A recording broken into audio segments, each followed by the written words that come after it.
and we await to how the situation is going. But down in North Devon, where Mr. Thorpe had his major personal success last night, David Lomax has a report. Well, this is Thorpe country, and I hope it looks as beautiful as it really is this morning. And it's also Liberal country, according to a jubilant Mr. Thorpe. Liberal country all the way down from one end of the constituency of North Devon all the way down to the borders of North Cornwall. That's what he said, and a very victorious speech that he gave after the declaration last night in Barnstaple. We've come down here to the middle of North Devon, near the village of Cobberton, and outside a little thatched cottage called Higher Chuggerton. For it's in here that the leader of the Liberal Party, Mr. Jeremy Thorpe, has just got up. He's having his breakfast with his wife and his mother, and he's a man, of course, who still doesn't know whether really at the end of the day he will be holding the balance of power.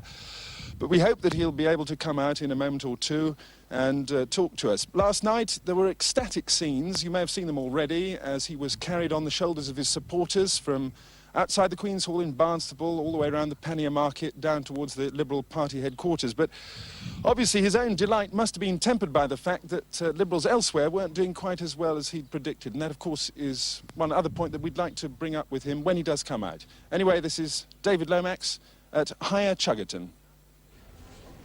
Well, now, David, the countryside really is as beautiful as you say. When do you expect Mr. Thorpe to come out? Is he lying in late this morning? Well, he hasn't heard me, so all we can do is enjoy the scenery and hope to hear from Mr. Thorpe shortly.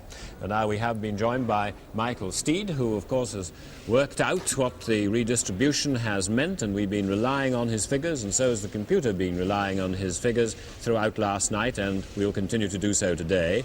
Michael, how do you think the redistribution has affected this result? Has it really, almost on its own, produced the deadlock? I think it has. We've come out with some most interesting figures. There is no doubt in my mind that had the election been fought on the old boundaries, we would now be saying Mr. Wilson is the next Prime Minister. The situation is as follows. In Greater London, we've worked out that Labour have definitely lost 10 seats through the disappearance of 9 seats. The Tories have only lost 1 in Paddington, and they've gained the 2 new seats created in Bexley and Havering. Outside Greater London in the southeast, of the 14 new seats created, 1 Braintree is yet to come up, but I would predict it's a Tory seat. Labour have taken 1 in Luton. The Tories have taken all the other 12. In the rest of the country, Midlands, Scotland, Wales, South West, it more or less balances out. There are 2 to watch particularly affected coming up. Beeston, which the Conservatives are more likely to lose because of the boundary changes, and North West Norfolk, which I would add to David's list of key ones to watch, because although we've got it down as a notional Labour hold, on the East Anglian swing it might well go Tory. Assuming those go one each way, this means that Labour are 9 or 10 seats down. We must interrupt you a moment, Michael. I think we have a result at Finchley and Margaret Thatcher's seat. I, Frank Dale Gibson, returning officer for the Finchley constituency, hereby give notice that the total number of votes given for each candidate at the election was as follows. Brass Lawrence Stephen Liberal, 11,221. O'Connor Martin John Labour, 12,202. Margaret Thatcher Margaret Hilda, Conservative, 18,000.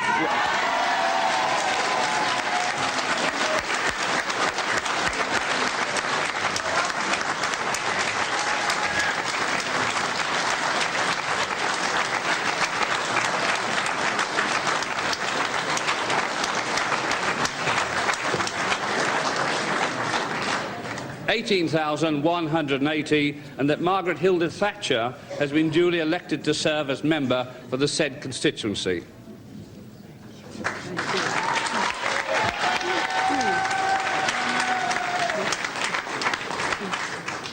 Mr. Mayor, Mr. Acting Returning Officer, fellow candidates, fellow members in the hall, ladies and gentlemen. First, Mr. Mayor, it's my proud duty, I think for the 5th time now, to propose a vote of thanks to the returning officer and his staff for all the work they put in yesterday. It was one of the coldest elections as far Liberals came 3rd in that seat, where they might well have hoped to come 2nd or even to challenge Mrs. Thatcher. It was one of their great hopes when they put John Pardoe in there to try and win it in 1964. As far as as the non-temperature climate was concerned, this brings me to my second point. I am very proud indeed to have the honour of representing Finchley for another X years or months.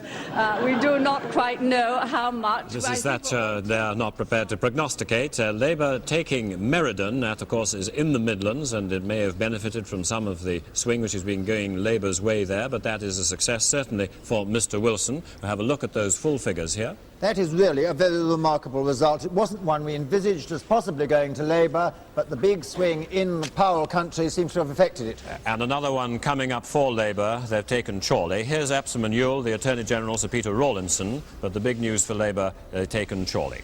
And that does push the projection up, I think, a bit.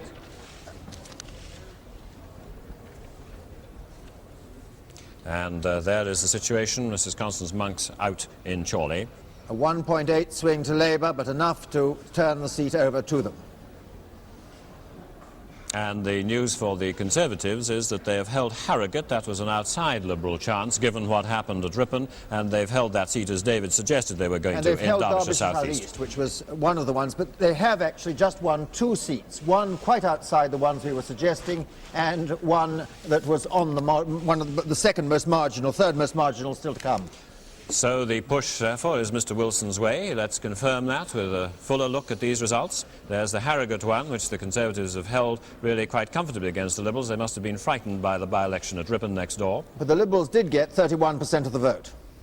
Mr Orstick, the Liberal next door in Ripon, watching that, I'm sure. Here in Westmoreland, a safe Conservative situation. But the Liberals very comfortably second, 35% of the vote, only 15% behind Mr Joplin.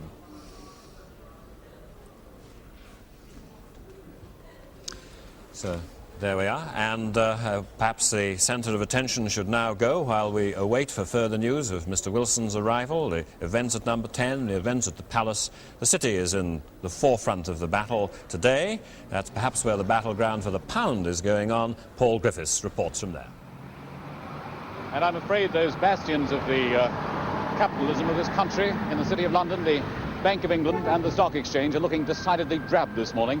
It doesn't just feel as though the temperature has gone down about 10 degrees in the square mile of the City of London. It seems that everything else has as well. You've heard earlier that the Financial Times index at 10 o'clock, that of course is the index consisting of the share prices of 30 countries' companies, went down 25.5 to 312.3, when at 11 o'clock it was down even further to 310.0. That's down 27.8. And that means, of course, that the share prices of the 30 companies in that index have all gone down. I can give you some sort of indication of that drop, which is something more than 8%. When I tell you that ICI, for example, which is considered to be a barometer of the stock exchange and a barometer of industrial opinion, or the investor's opinion of industry at this time, was 232 overnight, 232 pence to buy a share, if you like, of ICI, is now down at about 213, having gone down as far as 211 earlier this morning. Land securities in the property business have gone down 27 pence to 183. And thinking about the banks, especially Midland, whose figures we're expecting today, results that is, profit, etc., have gone down 34 pence today to 290. In the oil business, BP have gone down 42 pence to 532, and I'm afraid the pound has been looking decidedly weak as well this morning. It has picked up a little bit, having been down. It was against the dollar 230.5 overnight.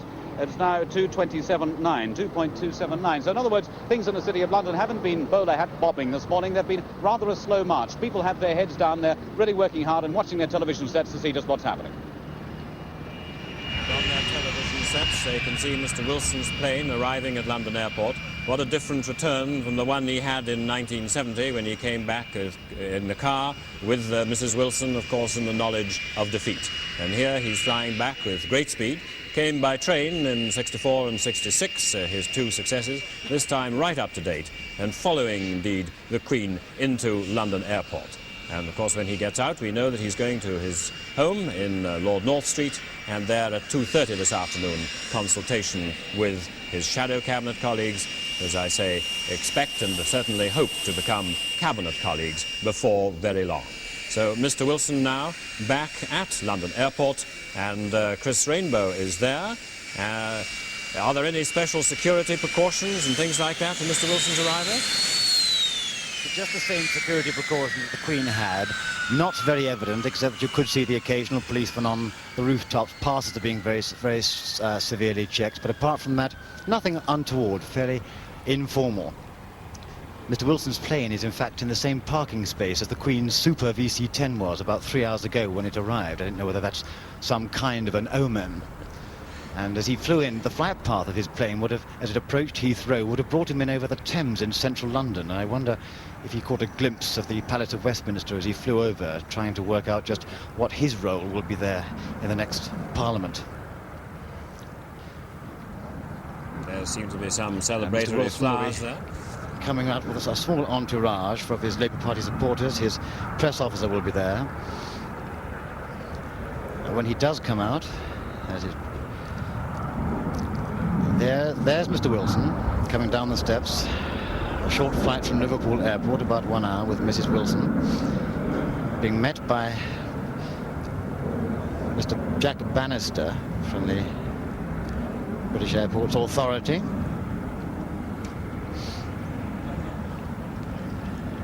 Must have perhaps left his wallet behind or something, but I don't think he needs to tip anybody when he's flying in a plane like that.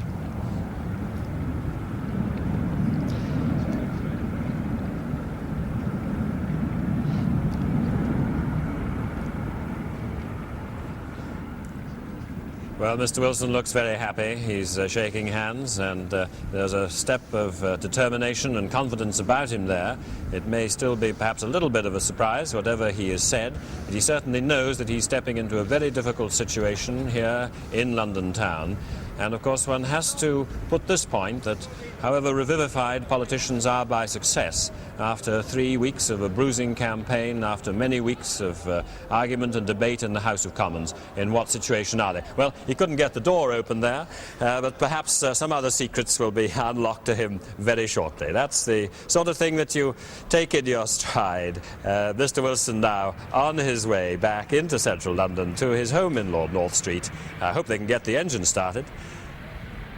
There we are. Anyway, here, a little way from him. He's on his way. Graham Pyatt, what's the news you have to give him?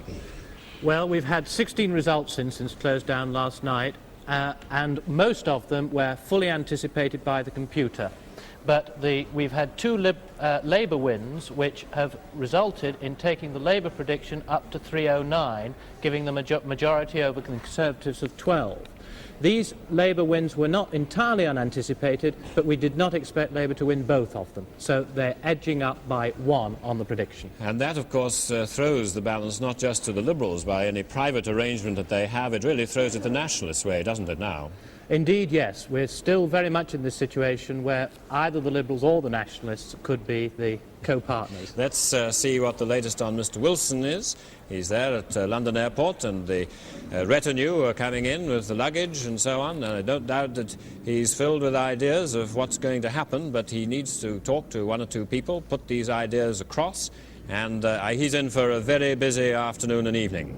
Alistair, it's always interesting who are with great men at great moments. Did you notice Terry Boston and Gerald Kaufman and Joe Haynes were the 3 people around him at that moment? And of course we've yet to hear from Terry Boston's old seat at Faversham. He's not standing this time. And there we are, a final word. And of course this is a very busy time. This is just the kind of situation where little details have to be looked at. There have to be last-moment thoughts and instructions. Which way you're going to go, and what shall I say to them, and somebody else is going to be on the phone. Would he yet have a special branch detective? Not quite yet. And here's the situation of the parties as Mr. Wilson comes into London at 5 to 12.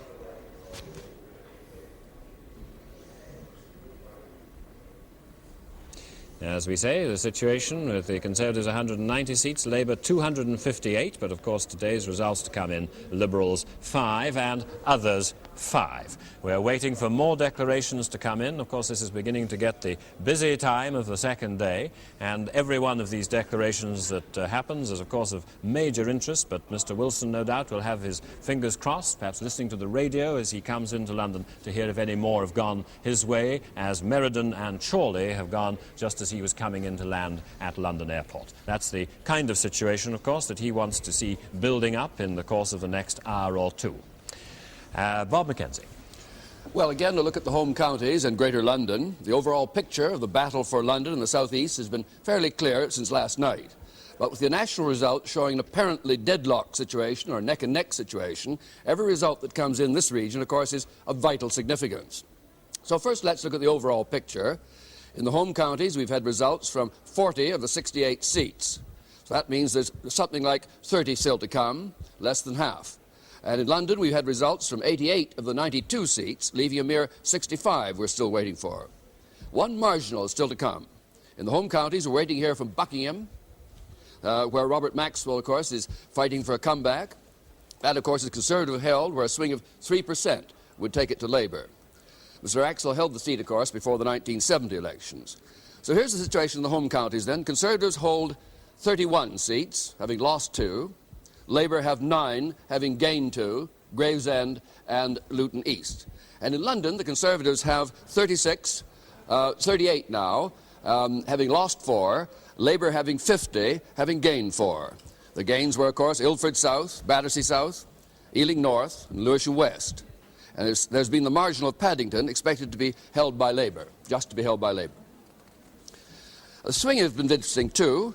Liberals' share of the vote is up 14% in the Greater London area and 16% of the home counties, but no Liberal seats. Again, part of this sad picture from their point of view of good strength in many parts, but spread too evenly to make a real breakthrough. And, of course, they lost Sutton and Cheam. They hoped to get Richmond, failed there, and Orpington also held by the Tories. Fine. A declaration now, Alistair. This is the percentage of electors at voting Barnet. at the election for this constituency was 82.27%. I, Frank Dale Gibson, returning officer for the Chipping Barnet constituency, hereby give notice that the total number of votes given for each candidate at the election was as follows. Ellis Nestor Wynne, Liberal, 11,714. Maudling Reginald, Conservative, 22,994. Mills John Angus Donald, Labour, 12,183. The last figures were 12,183, and that Reginald Maudlin has been duly elected to serve as member for the said constituency.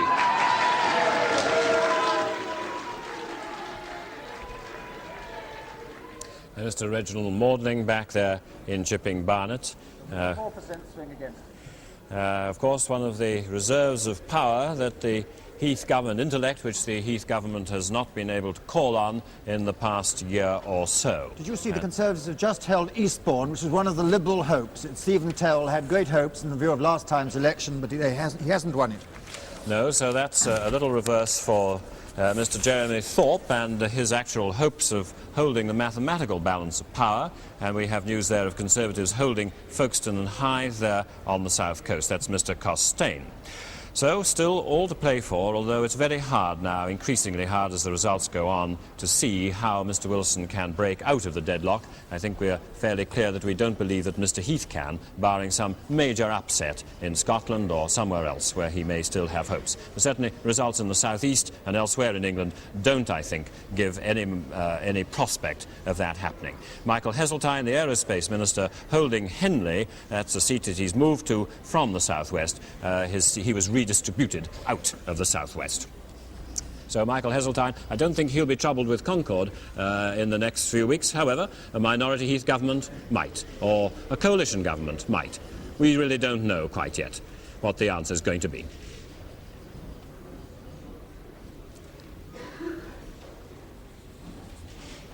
And with Labour's lead over the Conservatives at 63, with 172 seats to come, we are still saying that the balance is held by the Liberals and by the Nationalists. A little look at some results. Here's Henley. We saw Eastbourne briefly. Here's Henley. That's Michael Heseltine's result. Liberals up into second place with 30% of the vote, but Michael Heseltine in. And here's the disappointment for the Liberals. Mr. Ian Gow holding that seat for the Conservatives, Stephen Tyrrell failing to take it. With a slightly increased majority compared to last time. Both increased at the expense of Labour, but the Conservatives more. And Derbyshire South East, Mr. Peter Rost, who won the old seat in 1970, pretty safely back this time. This could have been one of the Labour's hopes this morning. It'd been rather an outside bet. They haven't made it. And Mr. Costain back, as he's accustomed to come back from Folkestone and Hythe. Liberals in second place with 30% of the vote. They didn't fight last time.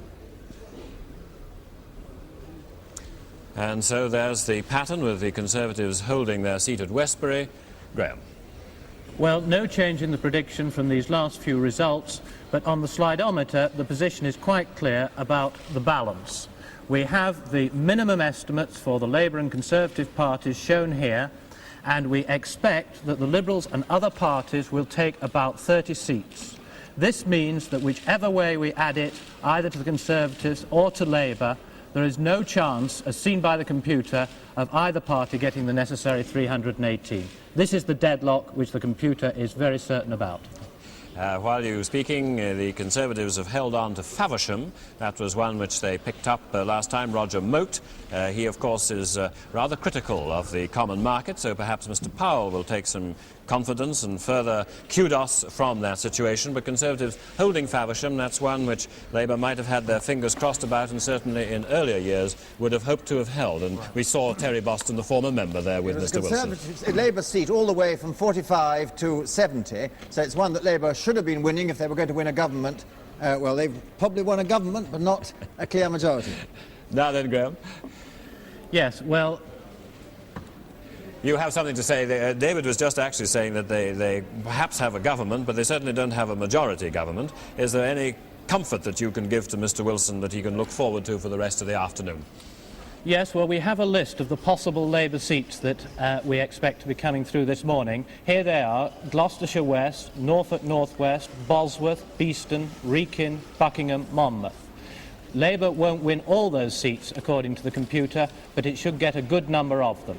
Wrekin actually is a Labour seat, I would have thought. Anyway, it's an arguable one on the distribution. But and I understand, in fact, Peter Thomas, that's the present Secretary for Wales, holding his seat in Hendon South. I understand that, in fact, not just redistribution, but the movement of population to Telford New Town makes it rather unlikely that the Tory will hold Wrekin on this kind of situation. Graham, well, you've told us the Labour prospects. What about the Liberal ones? Well, indeed, we've got a list of the Liberal prospects as well.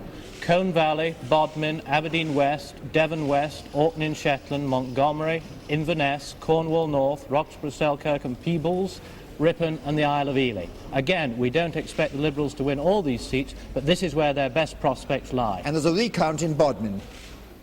Still going on, so they must be having quite a day down there. Let's look at some more results. The computer, of course, they're just telling us Conservatives have held Banbury, and we'll just see what are the important results that the computer has for us, that it's processing and chewing up and telling us all what the consequences are. There's Faversham. I wouldn't call it a Conservative gain, quite honestly. They had it last time. But certainly it's a relief to the Conservatives that Mr. Roger Moat is there, an anti-common market Conservative MP. Something's obviously gone wrong, but could you... Mr. Van Strabenzie, who's a minister in Northern Ireland, at the moment back from Wokingham. Liberals in second place, 28% of the poll, just ahead of Labour.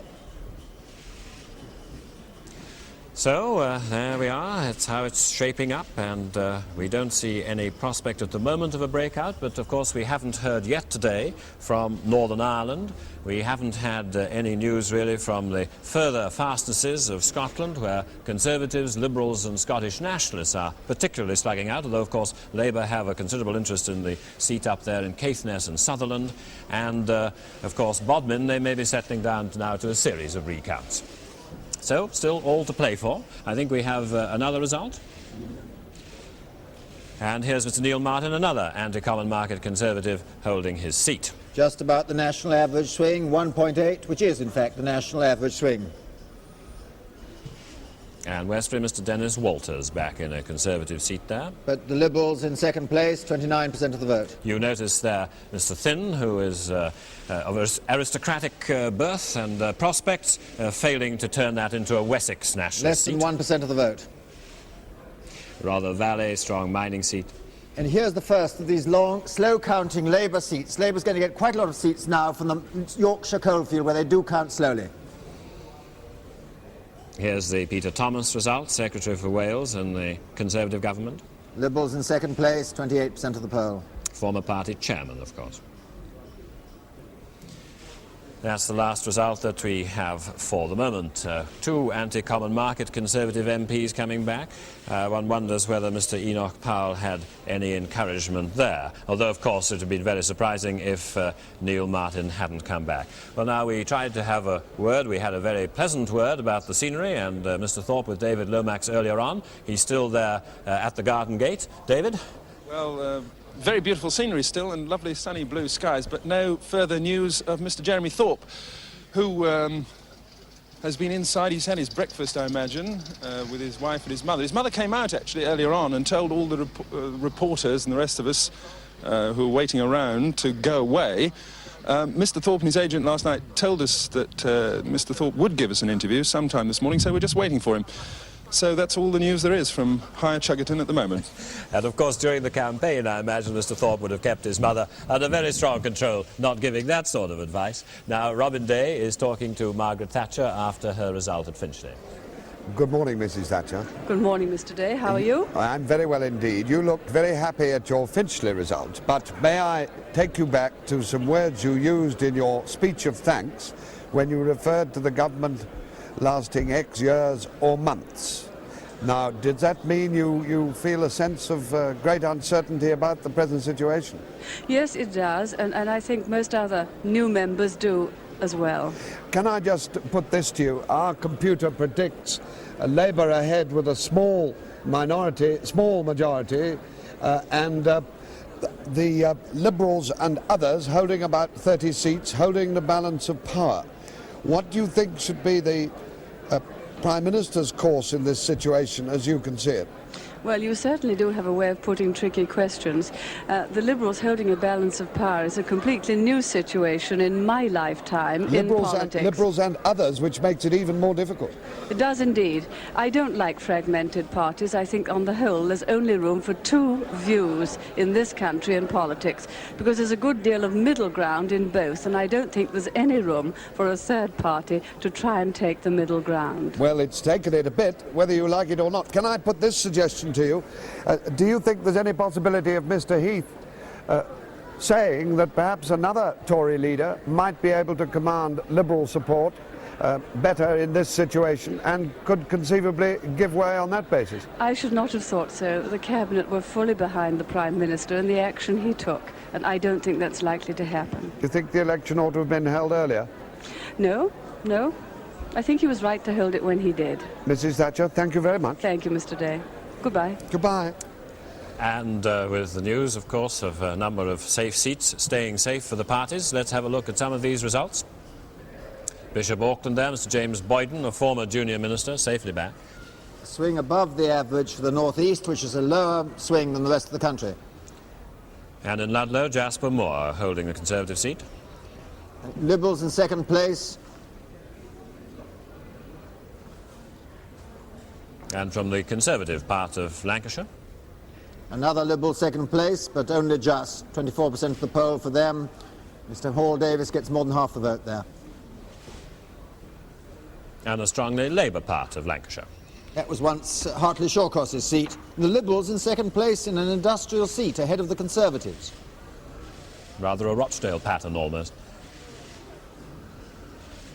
And here's Manny Shinwell's old seat, and Labour, of course, holding that mining seat. Only 0.5% swing. Hello? So there's the results, and these are results which bring some comfort to the Labour Party, though not whole comfort, but a good deal of pain to the Conservative Party and apparently to the City of London. We have some headlines there. City rocked, shares crash. Well, we've been hearing about that, and I've no doubt that the pound is in some trouble too at the moment. Well, with the City giving that account of itself, according to the evening papers, Robin Day is now talking to Reggie Maudling.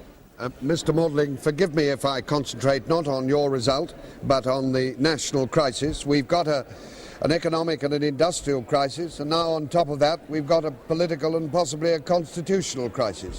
What course would you like to be followed in this situation, assuming the computer prediction is right that the Labour Party are narrowly ahead, with the Liberals and others having 30 seats, are roughly holding the balance of power. Well, I'm not sure I accept predictions by computers any more than I do from opinion polls. No, but that sort of situation. Well, if it should finish up like that, presumably the Labour Party will form a government as a party, which is obviously better than having a coalition with the Liberals. I don't think coalition's a good idea anyway. What do you think the duty the Labour Party has, Mr. Harold Wilson has, in this kind of situation, assuming he is sent for? Do you think he ought to make overtures to the Liberals to try and get some form of a centre type of government? I would have thought not myself. I thought it's much better if a party has got a majority, however small, they should pursue their own policy. And in these circumstances, of course, they'll have to pursue a policy particularly aimed at strengthening sterling and avoiding any loss of confidence as a result of their victory. What is that policy? If you were at the Exchequer now, the shares have gone down 28 points, the Financial Times index, and foreign confidence is said to be doubtful. What needs to be done now, Mr. Mortling? I think what needs to be done by a Labour government, if there is one, is first of all to make it quite clear they're not going to do some of the silly things they said they would do if they were elected. Such as? Vast increase in public expenditure, for example. We've got to get the miners back to work, haven't we? Yes, I myself believe they will go back to work on the basis of the pay board's recommendation when that comes out. They must realise it's not in their interest or in the rest of the country to do otherwise. Mr. Mortling, in a word, how serious is our economic and financial situation now? People have been using the word disastrous, collapse, crash and all the rest of it. Put us right in perspective. Those words are greatly exaggerated. The situation is serious, but there is no problem whatever that this country cannot solve by its own efforts. Do you advise foreigners to lose confidence in this country because there is a minority Labour government coming in, perhaps? Well, it'll affect things temporarily, but, you know, it'll depend how the government works it out. But the strength of this country is in its industry, in its agriculture and its people, and no election result changes that. Would you say its strength also lay in its capacity to find political solutions in an apparently insoluble situation? I think history would rather back you up on that, Robin, yeah. Thank you, Reggie. And you would see there, while these conversations are going on, the Conservatives have taken a new seat at Hitchin. Shirley Williams, of course, moved away or just moved off from it, taking some of the constituency with her, but that is a first failure for Anne Malalieu, one of the more decorative of the Labour Party's candidates. I think this is a chance to go down to Wales now, just to see how people are taking the results there. And I think it's Patrick Hannon who's down there with a report for us from Barry.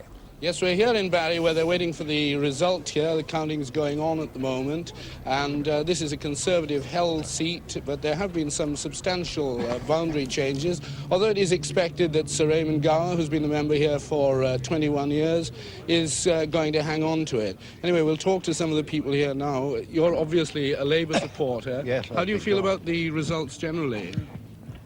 Very, very good. Could have been better. If we'd had not such bad rain last night, I think Labour would have had a landslide, and we can do with it. It looks as though there's not going to be an overall majority. Does that concern you? I wouldn't like to say it till the final results come out. Do you feel the same way about this result? Yes. What do you mean? As regards Barry or the country on the whole? The country as a whole. Oh, national, yes. What would you say that it was? Nationally, it's very interesting and very good. Well, exciting, wasn't it? Can I ask you? Yes. How did you vote yesterday? I voted Conservative yesterday. So you're disappointed today? Well, I'd rather wait until the final results come in. You know, I think it must be disappointing for either side at this point.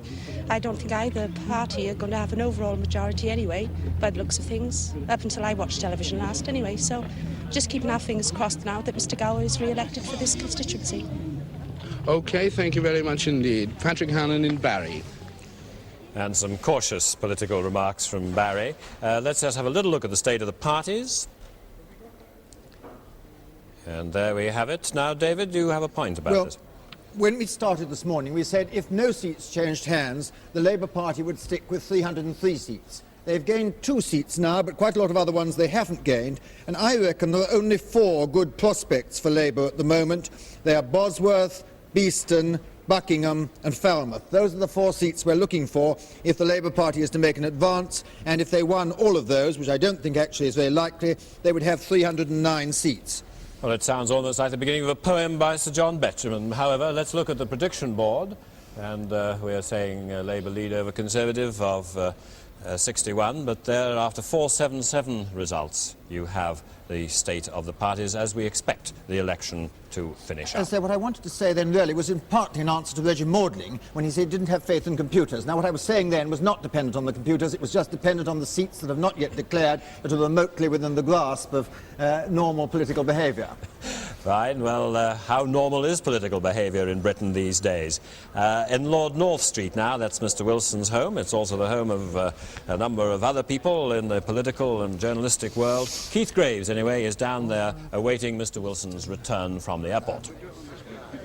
Mr Wilson is due here at his home in Lord North Street any minute. We've heard that he's on the way from Heathrow Airport in a 4-car motorcade, as you probably saw earlier.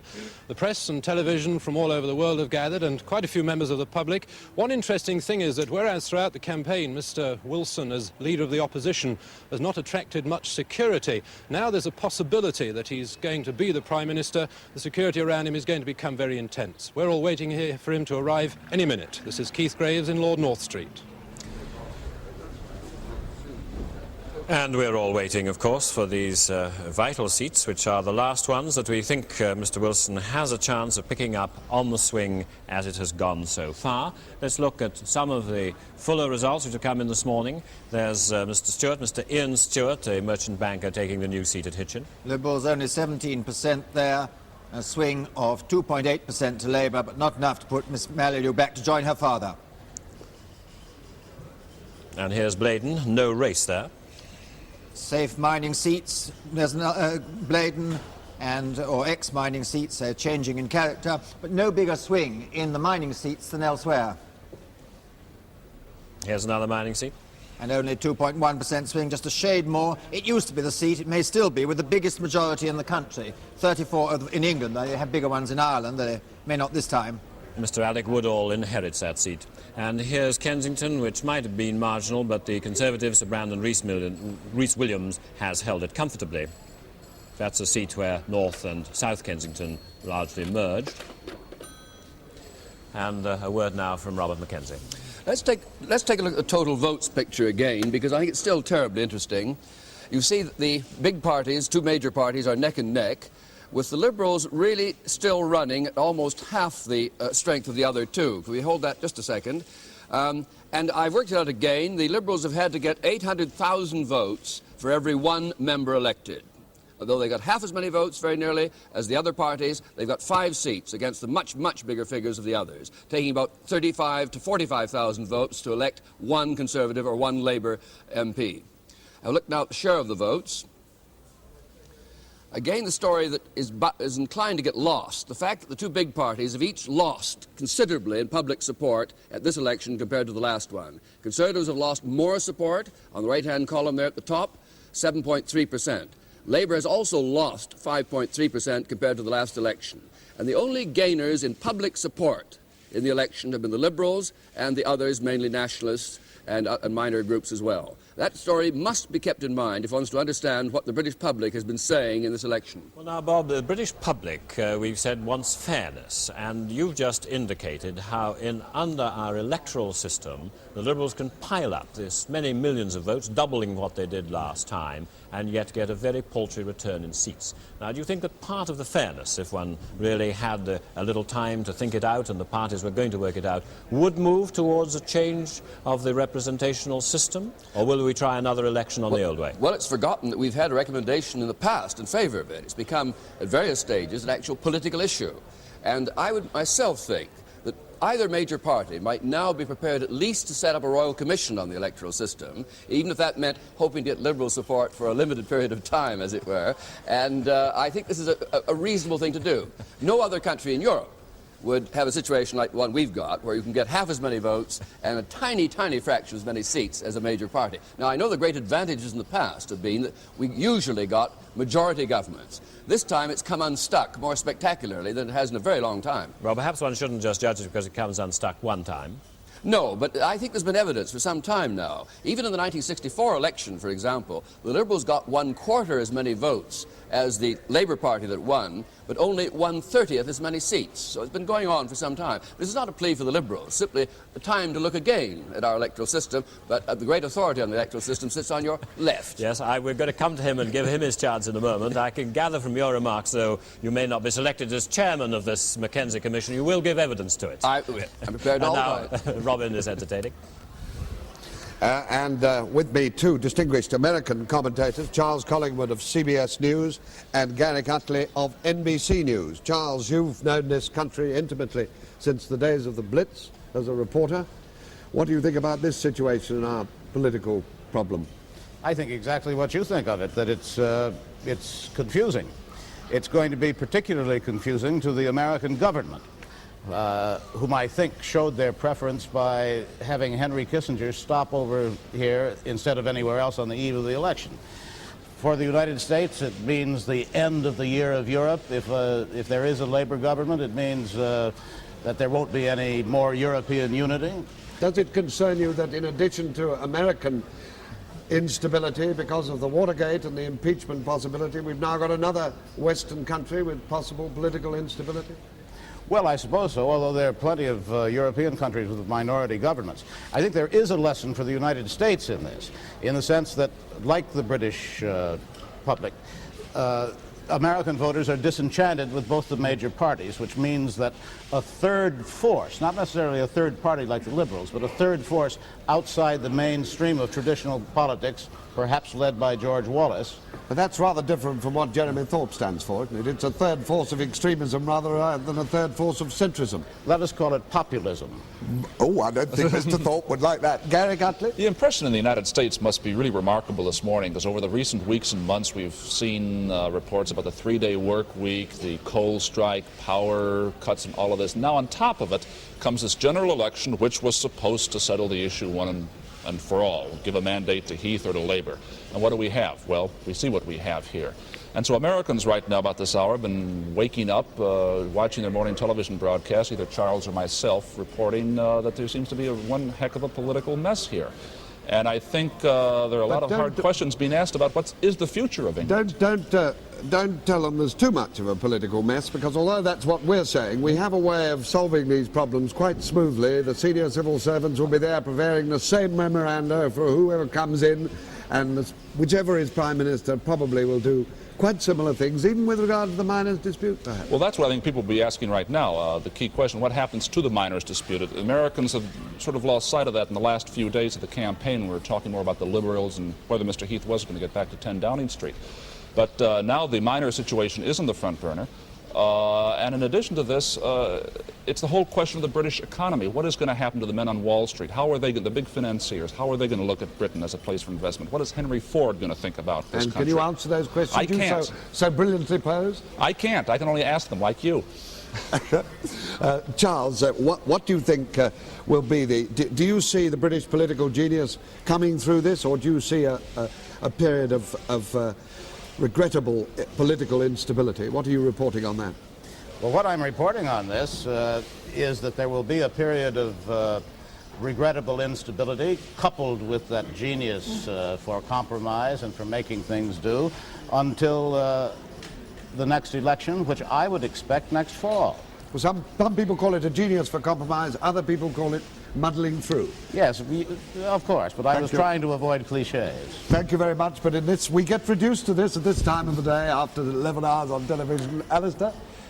Of course, some people would say that senior civil servants were proffering the usual advice. It was perhaps the worst news we've heard since 10 o'clock last night when the programme began. Let's have a look now outside Mr. Wilson's home in Lord North Street, where the crowds of journalists, photographers, well-wishers and hangers-on are waiting for him to come through from the airport. And this, I think, is obviously going to be in the centre of all attention, and Mr. Wilson's colleagues will be joining him there for their discussions after lunch today. A couple of results, I think. Perhaps we have time for a couple of results. Here we go, and here's Mr. Edward Buchan, former chairman of the Conservative Party, quarrelled with Mr. Heath. He's held his own seat in Taunton. A very low swing, under 0.5%. And Workington, Mr. Fred Peart, he's of course been opposed to Europe, and he's back in his stronghold. The swing to the Conservatives there, 2% to Conservatives. And Mr. Caudle holding, well, rock solid Bournemouth East with the Liberal second. Mr. David James, who was among his pursuits, is hunting the Loch Ness Monster. No difficulty there, no real monster in Dorset North But this for him. was a Liberal hope, and they got 39% of the vote, which is a very high, and the Labour Party lost its deposit. Windsor and Maidenhead, Dr. Alan Glynn. The Liberals just got second place from the Labour Party. And Skipton, Mr. Burnaby Drayson, he's been the member there since 1945. But Liberals running rather close, under 5% lead, 4.7% lead for Mr. Drayson over Mrs. Brooke. And Rushcliffe there, Conservative back, that's a Midland seat. It's been made much safer by redistribution. Mr. Clark is back in a seat that was Labour, was from 64 to 70, Martin Redmayne's old seat. We'll have some more results, of course, quite soon. The computer is putting them through, chewing them up. Let's see if we can get any report on one of the ministers we haven't heard from yet today, Mr. Willie Whitelaw. There's Ladbrokes have opened betting on the next general election. I wonder how much money they've made on this one. All that money going on the Conservatives. A 3-to-1 on favourite, falling. It must be quite profitable. As I say, we haven't heard from Mr. Whitelaw yet, so let's go to his count at Penrith.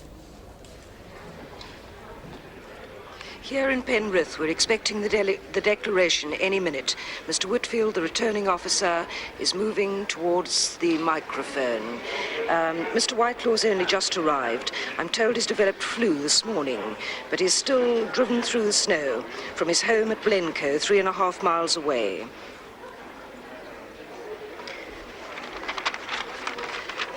They're still gathered round the table.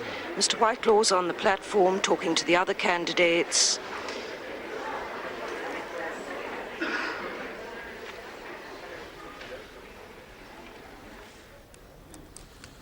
We're waiting, therefore, for Mr. Whitelaw's result, but while we're waiting, you would notice that headline there, Mr. John Pardoe holding his seat in North Cornwall. He'll be pretty pleased about that. Of course, he's been in national prominence as one of the Liberals, indeed the Liberals' main economic spokesman, and here's his result in North Cornwall. That's a remarkable result. He's only been in by a very narrow margin. Now he's got a handsome thing, what you would call a safe seat, if you hadn't seen Jeremy Thorpe in by 10,000. It's a very impressive result in Cornwall North.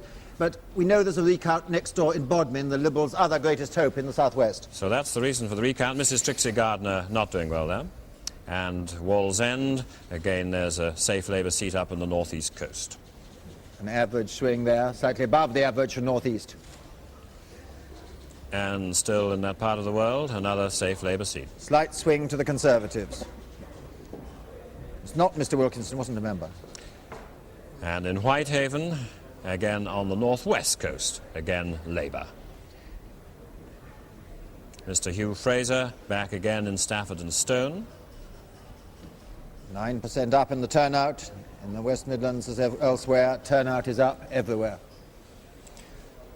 Let's have a look, I think, now, how the city is taking this. We've been told how it's been bashed and bruised and what its initial reaction was, marking prices down. Paul Griffiths is there now. Paul, are things recovering, or what's the state of play?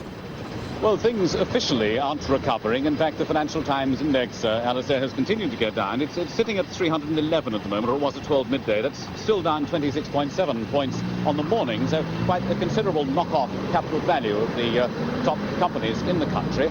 There's still rather long, rather confused faces here in the city. They're still waiting, watching, wondering, working, and just really wondering what is still going to happen and what it's going to mean for them. Let's find out, if we may, Peter Day, from you initially. What's happening? Is there could there be a flight for the pound today? Well, so far the reaction has been very slight indeed. Sterling has come down a little bit, but this is to be expected on the uncertainties involved anyway. And so far there's no sign of any pressure building up at all. Thank you very much indeed.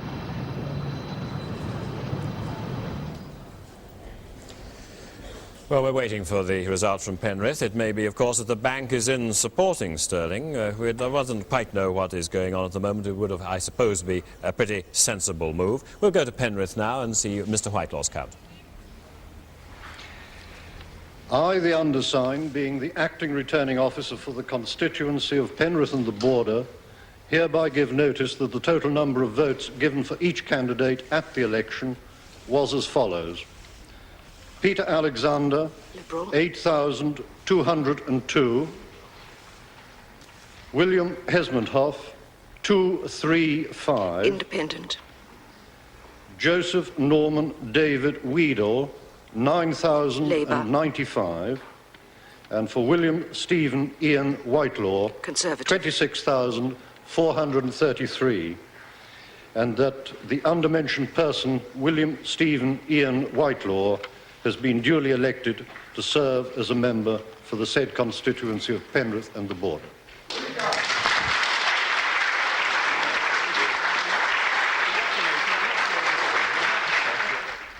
A swing to the Conservatives, an impressive personal tribute from Mr Whitelaw. The Liberals in third place, but Mr Whitelaw's share of the vote up in absolute terms. There aren't many Conservative or Labour people of whom that's true. Mr Weedle, Mr Alexander, Mr Hesmondhoff, ladies and gentlemen. First of all, I would like to thank you, Mr Returning Officer, and all those people who have contributed, as they always do in this constituency, so well to the conduct of the election.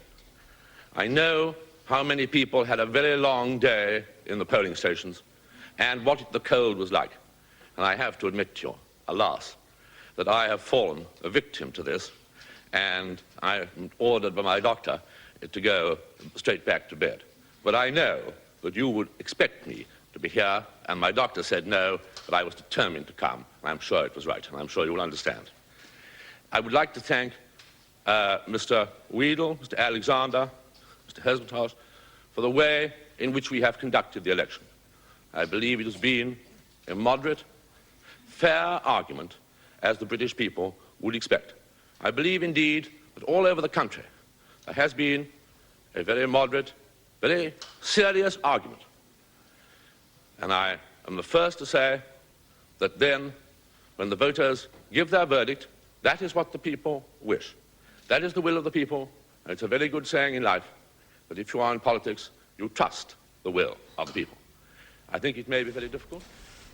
That's a very interesting statement by Mr Whitelaw. It appears to accept the certainty of Conservative defeat. It might almost be interpreted as advice to the Conservative Party to accept that they are now in the minority and not to try anything else. Liberals holding Montgomery there, and that, of course, will be a little relief to them. They've fought a hard fight in there in the past. A little look at how the computer is getting on with the results coming in now over lunchtime. Let's see some of them. Here's Mr Ian Gilmore. He was Secretary for Defence at the end of the Conservative government. Liberals more than double their vote from what we thought would have been the case in 1970, but of course is a brand new seat. I'm actually saying now the former Conservative government. I hope I'm not out of order, David. Well, it's not the former Conservative government. Mr Heath is still Prime Minister. These other men hold their seals of office until they surrender and they are ministers, or until Mr Heath surrenders his seal on behalf of them. Is still in office. I thought, though, Mr Whitelaw was quite interesting there, wasn't he, in the way, the terms accept the will of the in which he people. took it. If you're in politics, you have to learn to accept the will of the people. And there we are. He said it had been a fair argument, and again, the conclusion to take from that, perhaps, is that the Conservatives lost the argument. And we just have a word here. There have been two deliveries at number 10. We haven't actually brought you the picture of them, but the first was a blue wreath addressed to Mr Heath. That was brought by taxi. And I gather the second is a consignment of lavatory paper which arrived by lorry. I don't know whether that's stockpiling, but still, these are some of the arrivals at 10 Downing Street this morning. And now we have two new arrivals with Robin Day. Well, they've been here some time. One of them has been here before. Douglas Houghton, former chairman of the Parliamentary Labour Party and a cabinet minister, and Tim Raisin, who is a junior minister in the government for the time being. But I want to ask Douglas Houghton this. What would you advise Mr Wilson were you to be attending his shadow cabinet meeting in Lord North Street in a couple of hours' time? Well, I'm sorry, I'm not attending the meeting of the shadow cabinet. I'm I sure would like to have been there. Yes. I would strongly urge him to form a government, if invited, either because Mr Heath has resigned or if he goes to the House of Commons and is defeated. In either case, it's his clear duty, it's in the interest of the country, in the interest of the Labour Party, that he should accept the responsibilities of office. And that is what Reggie Maudling said, wasn't it? Yes, I think it's absolutely clear. And no deal, no waiting to see what the Liberals want you to do? No waiting and no shirking. Let me put this to you, Tim Raisin. Mr. Whitelaw, who, as you know very well, is one of Mr. Heath's closest advisors, going down with flu, going back to bed at a critical moment. Mr. Whitelaw said that the Conservatives must accept the will of the people, and Douglas Hardin will forgive me if I tell the viewers that at that moment when Willie Whitelaw said that, Douglas Hardin said, God knows what the will of the people is. Do you know what the will of the people is, and what do you think Mr. Heath's interpretation of it should be?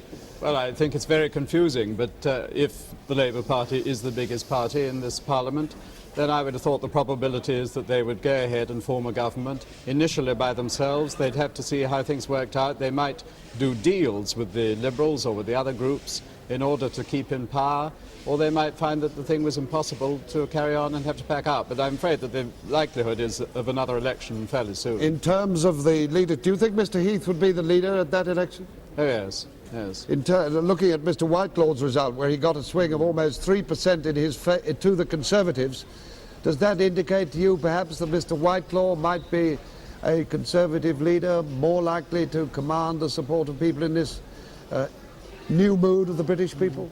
Well, I'm a tremendous admirer of Mr. Whitelaw's, but I still feel that Mr. Heath is the man. He fought a very good campaign. I think everybody recognises that. Thank you. While Robin was talking there, you would see the news that the Conservatives have held Carlton, but now Jeremy Thorpe is out and running in Devon North. He's just going for a quick walk around the garden, and he's being pursued by a great posse of film cameramen and reporters. They all seem to have gone out of sight at the moment. They're down in the valley by the snowdrops and the daffodils. He doesn't seem to be giving any interviews or statements at the moment. And I hope we'll be able to talk to him when he comes back well, into that's the what's house. known as a brief public appearance, but not positively for the last time. And also the news has come in, and I must stress this because we made a silly mistake last night. Gordon Campbell has held Murray and Nairn apparently in the count, and that means that Mrs. Winifred Ewing, the hero of the Scottish Nationalist election at Hamilton, or by-election at Hamilton, has failed to unseat the present Secretary of State for Scotland. We'll go now for the declaration at the Wrekin.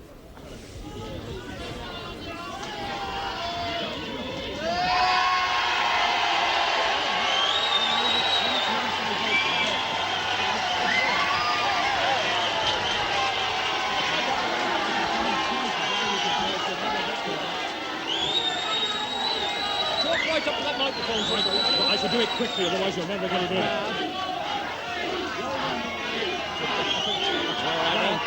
Ladies and gentlemen, ladies and gentlemen, may I have your attention, please? In the Wrekin constituency, the total number of votes given for each candidate at the election was as follows. Gerald Teasdale Fowler, 30,642. Yearn George Powney, 11,487. Joseph Anthony Porteous Trafford, 24,121. And I hereby declare that Gerald Teasdale Fowler has been duly elected to serve as a member for this constituency.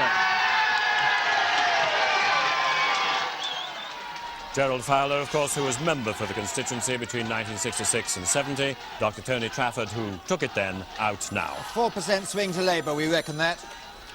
And there is the full figures of Mr. Gerald Fowler's return to the House of Commons. And I'm afraid I have got to make yet another correction. I keep on making corrections about Murray and Nairn.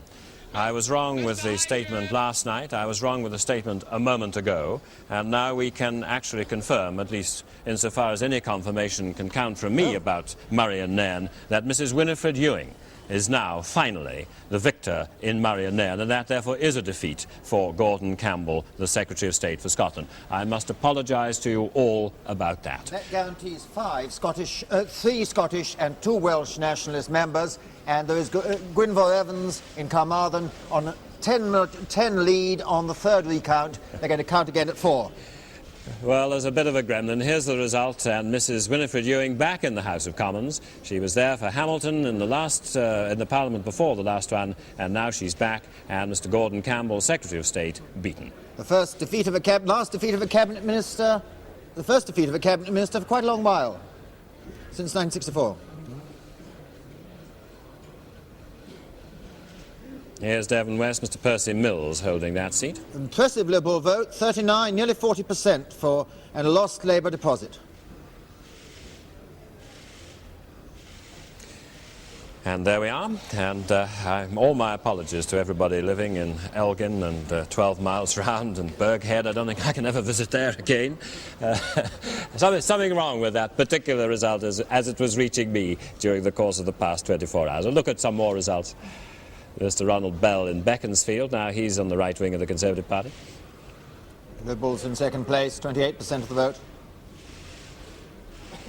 Mr. John Biffin, who is perhaps closest of all to Mr. Powell in the Conservative Party in his economic views. Liberals, 31%. And here's Emlyn Hooson in that hard-fought seat in Montgomery, fairly safe for him. It's the three leading Liberals have now got, respectable majorities. In the last Parliament, all the Liberals elected had very narrow margins.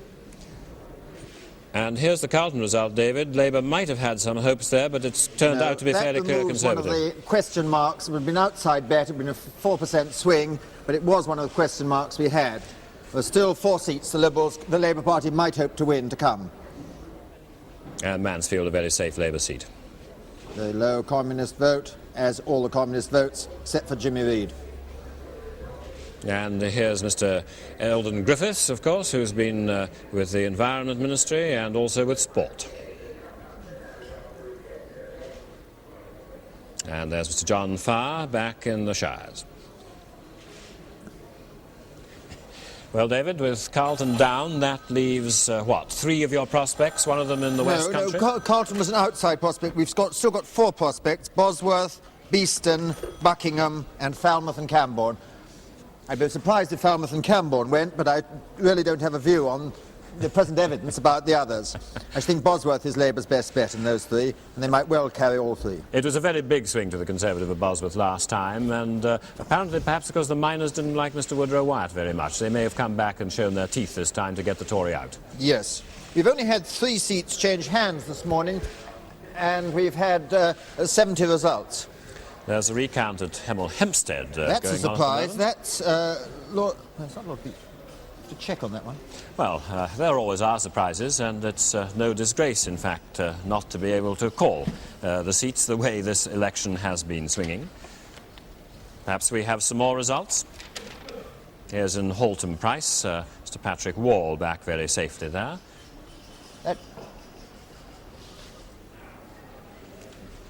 And here's Staffordshire South West, Mr. Cormack, who was a winner in 1970, shifted a bit, and he's held this new seat very safely. He defeated Jenny Lee in Cannock, and Cannock, of course, has now been redistributed into a safe Labour seat again. We'll have a word, I think, now with Robert Mackenzie. Indeed, I think it's very interesting indeed to see how it's tightening up with the possibility David's got it down to 4 Labour possible wins. I guess that pretty well rules out the chance of the 318 they need. We forget, I name the figure often enough, 318 is what you have to get if you're going to have any overall majority at all. It does look, therefore, as if it can't really quite happen now, and therefore our thoughts are inevitably drifting to the idea there'll have to be some kind of minority government, if not some variation of that with support of others altogether. We now, of course, are up to 6 nationalists.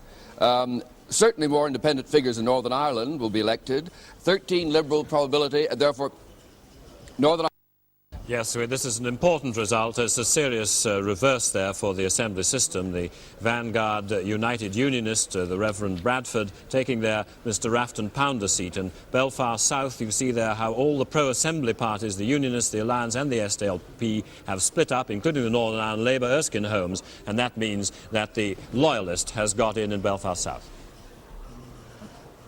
Although, of course, he had no outright majority there. That was thought to be the most certain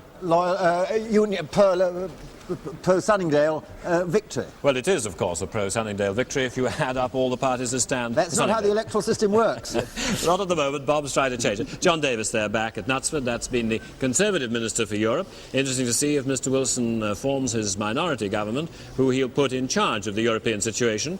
We've had Mr. Peter Shaw suggested, but we wouldn't say that that was official in any way yet. Let's look at the John Davis result in Knutsford. it is, of course, a safe Conservative seat held for many years by Colonel Sir Walter Bromley Davenport, and Mr Davis inherited that and almost stepped immediately into the cabinet in 1970. Moved in second place, only 28%. And another mining seat, Mr Eric Varley in Chesterfield. Hardly any swing, slightly to the Conservatives. And here's Mr Rathbone inheriting the Tufton Beamish seat in Lewes. Liberals in second place. Tim Rathbone was a former publicity officer for the Conservative Party. And here's Bedfordshire South, safely Conservative. I visited that seat in the election. All three candidates told me they were going to win. Now I know which was telling the truth. Well, just come campaign talk there, I suppose. And here's in Bridgewater, again, Conservatives there, and in the West Country, Labour coming second, which is quite remarkable for them. Yes, the Liberals close behind. And here's Ince racking up another customary Labour majority. But another mining seat with just about an average swing. No special reaction in the mining area as to an election called on a mining dispute. Well, perhaps one shouldn't take that as a judgment on what the miners are likely to do when the Relativities Board reports. Of course, that is going to be the big headache of the incoming government, whichever it is and whoever the ministers in it are. We'll have a little look at the prediction now. After these results, we say at the moment, the computer tells us, the Conservatives likely to have 300, Labour 307, and there we are, caught still in this apparent trap of a minority government. So one seat we haven't mentioned yet that's still to come, and that's North West Norfolk, which is roughly the old King's Lynn, which we thought would be a Labour seat. But in the light of the Bury St Edmunds result, we do think that perhaps it's slightly odds-on that the Conservatives will hold it in a grudge match between Mr Page and Mr Brocklebank Fowler. Mr Page is trying to win the seat back. It's one to watch, Norfolk North West. Mr Brocklebank Fowler taking it in 1970. Well, we're watching for these seats, and we're also watching at the moment for Mr Wilson's arrival at Lord North Street. Well, here is the man of the moment, perhaps of the hour, and perhaps of the next ministry. He's smiling, certainly a great revivification. We've seen a tired Mr Wilson here and there in the campaign. There's no question about it. He is a confident man now, coming home to some difficult thoughts, but being acclaimed. Keith Graves talking to him. Not about politics at all. Just have a brief one. Mr Wilson, I know you don't want to talk about politics at all, but you've led a very, very hard campaign, yes, as we know. You feeling tired now? Well, I was up till 5 o'clock and I'll be ready for some sleep. What's the first thing you're going to do when you get in? Eat. Have lunch.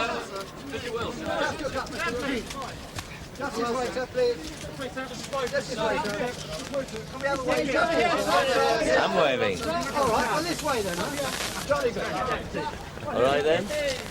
Are you expecting you might be later in the day be going down to the palace? Or are you not saying? Right to the state when I said little of course.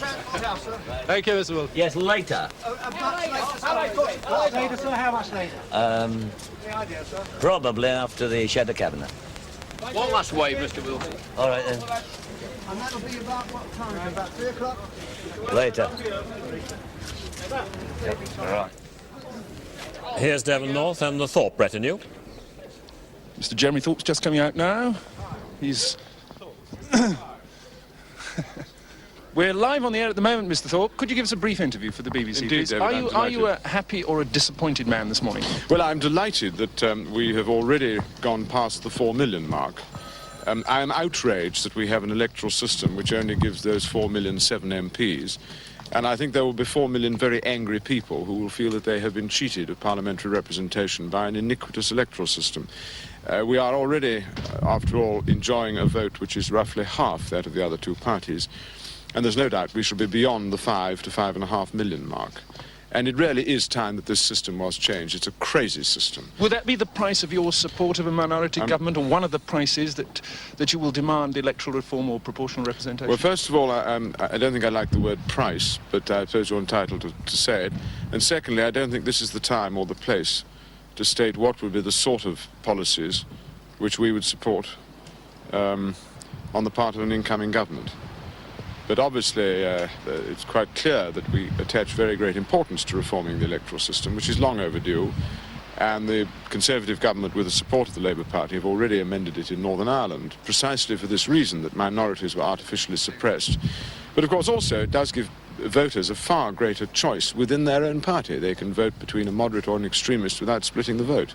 How do you view the prospect of a minority Labour government now? Well, I'm told that the prospects are, the possibilities that we might have either. I don't know. I think it's far too early to say. And the But possibilities that the Liberals could hold the balance of power? Well, this is a possibility. I think it's still a little too early to predict. It looks as a real possibility. But this is what the electorate have decided. They are not prepared to give a Conservative or a Labour administration a clear majority. And clearly this is an indication, with our 5 million votes behind us, that they would like us to exercise a moderating influence. That we shall do. Whether we do so from the opposition benches or in other ways remains to be seen. What's been going through your mind this morning as you've been in the House there listening to the results and on the telephone? We could hear the telephone going the whole time. What was going through your mind as you realised you were coming nearer to holding the balance of power? Well, this had always been accepted as a possibility. I think it places upon one an enormous responsibility. I think it also gives one an immense opportunity to try and be a moderating influence in British politics. And it's something which one approaches with, I hope, humility, but also with the knowledge that apart from the immense responsibility, one has immense opportunities to do something for the country. Well, you say moderating influence. What in practical terms does that mean over the next few days? Over the next few days, I don't think in the next few days. I think that we don't even yet know the outcome of the election, and I shan't be going to London on present form until Monday, when I'm meeting my parliamentary party. No, I think that it's quite clear this election was called because the government had reached a state of total confrontation with the miners, when in fact that miners' dispute could have been settled by setting up the Relativities Board earlier and backdating, as has now happened, and referring the miners' case immediately, all of which I suggested 3 to 4 weeks ago. I think there has been a divisive element. I think likewise much in the Labour Party's manifesto has alienated vast sections of the community here, and I think this is a notice to both the other parties that they must drop some of their more extreme measures. Finally, very briefly, has Mr. Heath been in touch with you today, or do you expect him to be? I've only had one telephone call two telephone calls from politicians. One is from the present member for Rochdale, and the other is from the Count from the future member for Roxburgh, Selkirk and Peebles. Mr. Thorpe, thank you very much indeed. Thank you. By that he means his chief whip. That's the Liberal leader. Let's go now to a Liberal winner, Robin Day, speaking to Stephen Ross, the victor in the Isle of Wight. Good morning, Mr. Ross. Good morning. How did you manage to turn a Conservative majority of 17,326 into a Liberal majority of 7,766? Well, hard work, enthusiastic team, and it's my third attempt. We went against the grain in 1966. We should have done a lot better last time. This time it's all come good. What, are you a surveyor and a farmer? Yes, I gave up a private partnership in a charter surveyors at the end of last year, and I am now farming, yes. In the Isle of Wight? Yes. Whereabouts? Near Brook. And for the benefit of people who don't know the Isle of Wight, whereabouts is that? Well, that's at the western end, near the western end of the island, what we call the West Wight. How many acres? Well, at the moment I have a bit over 200. Most of that's rented, and I have to give up 100 of that. Well, now, what will you want the Liberal Party to do in this situation where the Liberals and others hold a balance of power, or are likely to, with a minority Labour government? Well, that's a question you'll have to put to me another day. I'm the new boy, and I'm certainly not sticking my neck out at this situation. I think it's very important that the country is governed, and I think it's very important there shouldn't be another general election too soon, because I don't think the public will wear it. And you don't think the Liberal Party will be ready for it? Oh, I think we're ready for it. I think, in fact, we might do very well indeed, because we've been polling consistently over 30% here in the south. And listening to Jeremy, I entirely agree. I think it's absolutely wrong that we're polling all these votes and we're only getting the few members that we are. Yes, well, you've polled nearly 5 million now, and you've got 7 seats on the basis of 5 million votes. So Yes. you've made your point. Thank you very much. Thank you, Mr. Ross, for joining us Thank you, in Robert. Southampton, new Liberal Member of Parliament for the Isle of Wight. And with the headline there that Leon Britton, a Liberal Conservative lawyer, has won the new seat there of Cleveland. And that's the situation which we've been discussing. Big numbers of seats for the major parties and the Liberals, despite their votes, still only with 7, though they still have some hopes. And a little look at the state of the parties. Closely coming in, Liberals 7 and others 6. That's where the balance is held at this particular moment, coming up to 5 minutes to 1.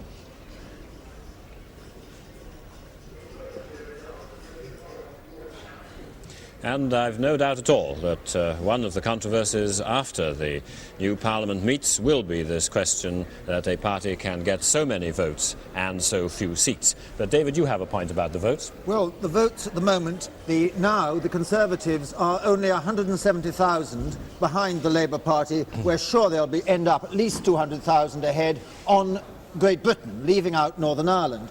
And indeed, our projected figures don't include any Ulstermen as Conservatives. Now, some will be voting with the Conservative Party. We may end up with the Conservatives comfortably ahead in votes and within one or two, or in some conceptions of how you count the Ulster Unionists, ahead even in seats. It's not clear. Because they do have that disappointment in Belfast South. That's one they certainly were counting on. On that basis, the Loyalists could have 10 seats out of the 12 in Northern Ireland. There's no seat that's certain for anti-loyalists, I think. Well, let's see how people have been loyal in London. Robert Mackenzie. Well, in the home counties, the main part of the story is now almost over. The Conservatives have held 42 of their seats, with 2 losses, Gravesend and Luton East. Labour's picked them up and added to their 9, their limited holding always in this part of the world. We're now, of course, intensely interested in Buckingham, which is still to come, Robert Maxwell fighting there, and it will be very important for Mr Wilson to have that added to his list of wins, if possible, today. And, of course, we're also interested in the Hertford and Stevenage situation, where Shirley Williams is very much involved in an important struggle, too.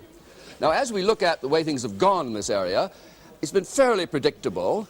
Labour has held all its marginals in the southeast and picked up Gravesend and the Luton seat as well, with the Conservatives holding Oxford and Dover and Deal, with Buckingham as the unresolved marginal still to be heard from later on. In the Greater London area, again, the story is now virtually over. The Conservatives have taken 41, losing 4. Labour has picked up 4 to add to its 50. And we've got the picture in Ealing North, the Gaines, Battersea South, Lewisham West, and Ilford South. Otherwise, considerable stability, of course, with the Liberals losing their by-election previous win at Sutton and Cheam. The total vote is interesting, I think, in this London area. The Conservatives are down, rather percentage of votes. The Conservatives are down from 43.8 to 33.8, from a previous 51% of the vote in the area. Labour is also down from 36% of the vote to 30% in the London area. The Liberals have picked up from 13 to 25.6. Again, a quarter of the vote in the London area, and nothing to show for it. Partly spread too evenly, and they haven't managed to pick up the Liberals the places they really had hopes for, like Richmond and others. So again, it's a sad story for them, merely pointing up the story that's happened nationally at the same time.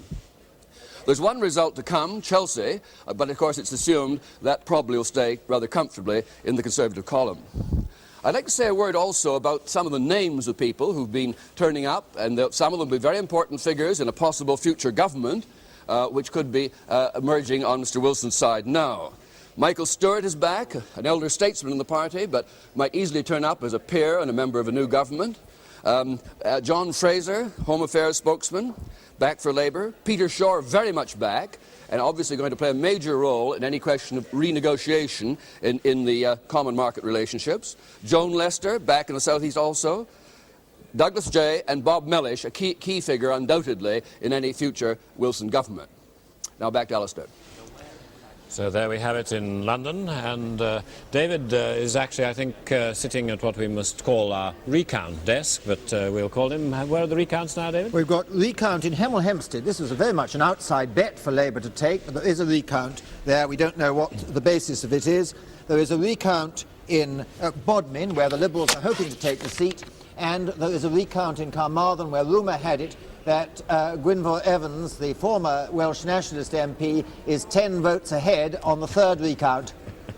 So plenty to play for there, even though these are not exactly seats in London and the southeast. These are seats which will, of course, each one of them, if they went the right way for the party or the wrong way for a particular party, could still have a major effect on the whole atmosphere in which the next government is formed. And Mr Bill Craig is in at Belfast East. And here's Hertfordshire East, Derek Walker-Smith, an opponent of Europe, back safely in his normal seat, a normal part of the country. That Craig result is very remarkable. Wasn't expected he would do it. He has done it.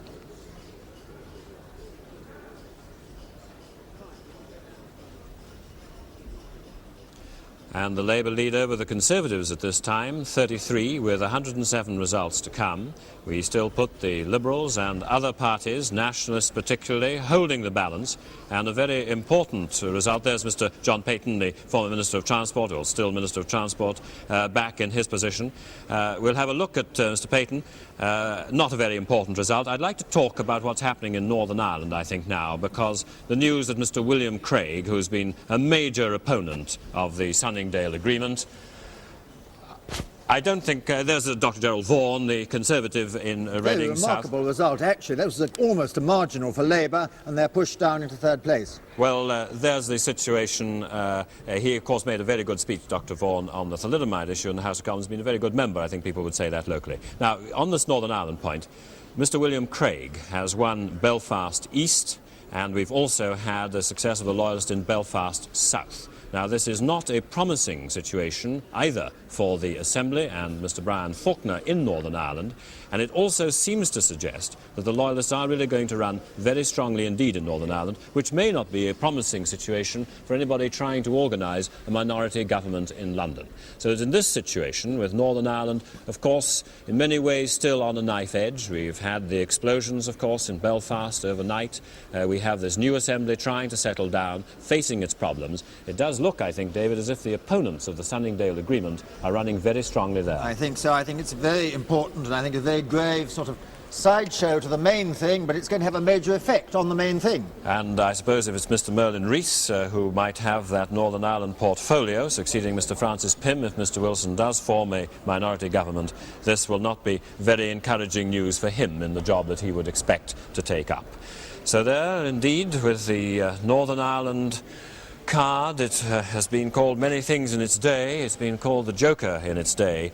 It might now perhaps be called a rather more ominous name. However, this is the voice of democracy in Northern Ireland, and this is the situation that the Loyalists have said was the true situation, and they are now coming back. Well, we will hope to have some comment from Northern Ireland about these results shortly. Labour holding the Dearne Valley. That, of course, is a mining constituency again, and they'd be surprised if they hadn't won it. And the Conservatives held Worcestershire South, Sir John Barrow's old seat, which the Liberals hoped they might have made a by-election breakthrough. It was the one seat vacant at the dissolution. Well, they missed their chance because the by-election wasn't held. The general election overtook it. We'll have a look at some more results, starting with Mr. Angus Maude, a familiar face in Stratford-on-Avon. Very comfortably back, but Liberals up into second place.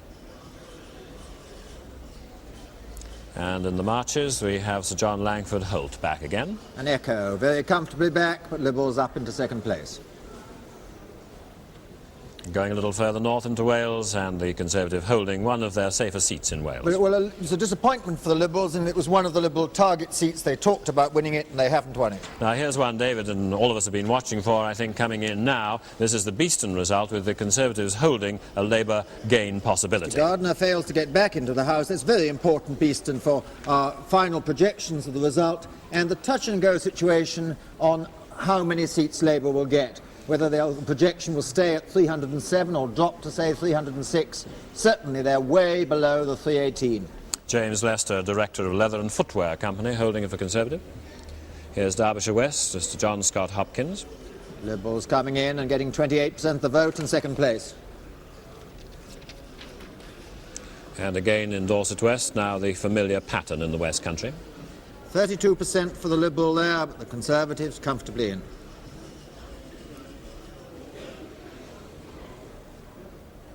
We have a correction to the Bedfordshire South result, but of course it doesn't in fact affect the Conservative success. I believe the second and third candidates were put in the wrong way round first time. And here's Melton. This was Mervyn Pike's seat, and the Conservative successor holding it comfortably. We're going to have a lot of seats like this. Liberals getting up into second place in a safe Conservative seat. I think we should have a look at where the counting is still going on. I think we could go now to Chelmsford. That's the seat of the present Minister for the Arts, Mr. Norman St. John Stevens, and Esther Ranson is the reporter. Yes, well, Michael Hartley is the recording officer here, and he's just making the last-minute confirmation. I think this is actually the first time he's been a recording officer at an election, so it's probably a slightly nerve-wracking moment for him. And obviously it is for Norman St. John Stevas, scholar, wit, television personality, and for 10 years he's represented Chelmsford. He's also been responsible in the government for the arts. The Liberal campaign here has been quite flamboyant in its way too. I gather there have been ballet dancers in the precincts, even an Irish wolfhound decorated with rosettes. He's from Chelmsford, he's a local man, and he's fought his campaign on local issues like juggernauts. They have traffic problems in Chelmsford, and Maplin, which is a local issue here. There is a... So we'll go back, of course, to get that result from Chelmsford in a moment. We'll have a chance, I think, to look at one or two other results which have come in while we were there. Here's Michael Grills back in Surrey North West. Liberals in second place. We've got 100 seats to come, and a lot of them will be like this. But some will be mining seats and some will be from Scotland. And here out in the Shires again, Mr. Peter Tapsall back in Horncastle. 32% of the vote for the Liberal there, pushing up into second place. And a look at that Worcestershire South seat, which we mentioned earlier, the Gerald Nabarro inheritance. And the Powerlight candidate only got 1.4% of the vote there. And here's the Labour, Mr. Wainwright, holding safe mining seat. We still have to hear from the Liberal, Mr. Richard Wainwright, in the Kern Valley. And the Liberals got into second place in a mining seat. It's not in another safe seat, but the other way around. So a bit to play for. And now let us go back to almost to the very origin of the election. Robin Day is talking to Mr. Joe Gormley and to Frank Cousins. Well, now, Mr. Gormley, if Mr. Wilson is on the end of his telephone and he says to you, Joe, what do I have to do to get the miners back to work within 48 hours? What do you say to him? I say invite us across and let's talk about the issue and let's see how we can get to a position where the members can accept the increase and get back to work as soon as possible. Having got into those talks, what would you be asking of an incoming minority Labour government which is in a difficult situation? You know, Robin, I've been asked that question so often, and I'll tell the lads when we're over the negotiating table rather than tell anybody over the television cameras. I believe that negotiations are subject to the negotiating room. I realise this, Mr. Gormley, and I'm not trying to embarrass you, but there are millions of people watching who have a deep concern as to what the miners are now going to do. Because, but I'll come back to you, Mr. Gormley, and let you think about it, because I'm going to go to Chelmsford, where Norman St. John Stevas' result, one way or the other, is coming through. I, being the Deputy Acting Returning Officer for the Chelmsford constituency, hereby give notice that the total number of votes given for each candidate at the election was as follows. Stuart Gordon Mole, 21,929. Francis Morell, 16,063. Norman Anthony Francis St. John Stevas, 28,560. And that Norman Anthony Francis St. John Stevas has been duly elected to serve as member for the said constituency.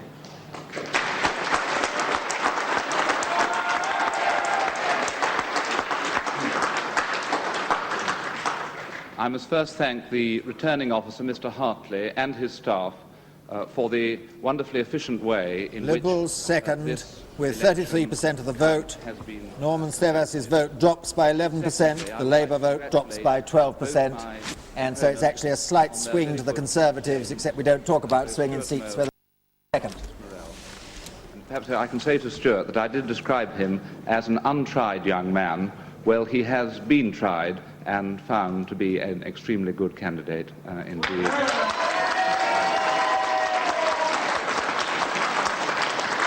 And I want to thank all my supporters for their hard work.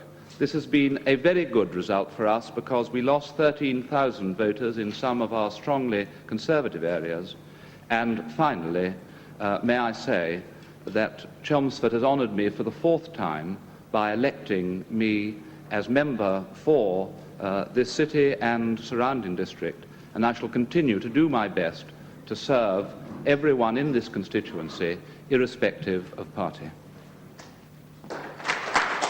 And there's the speech by Mr. Norman St. John Stevens with some praise for his young Liberal opponent, Mr. Stuart Mole. You would see there, while we are hearing Mr. St. John Stevens, that Mr. Clement Freud has held the Isle of Ely for the Liberals. He was rather a surprise by-election winner, and it wasn't a very safe seat for him, but he fought it hard, and the news about the posters there and the way things were going suggested he was going to do well, and he certainly has done well. We'll get the details to you just as soon as we can. Well, when we have more important news, of course, we'll give it to you.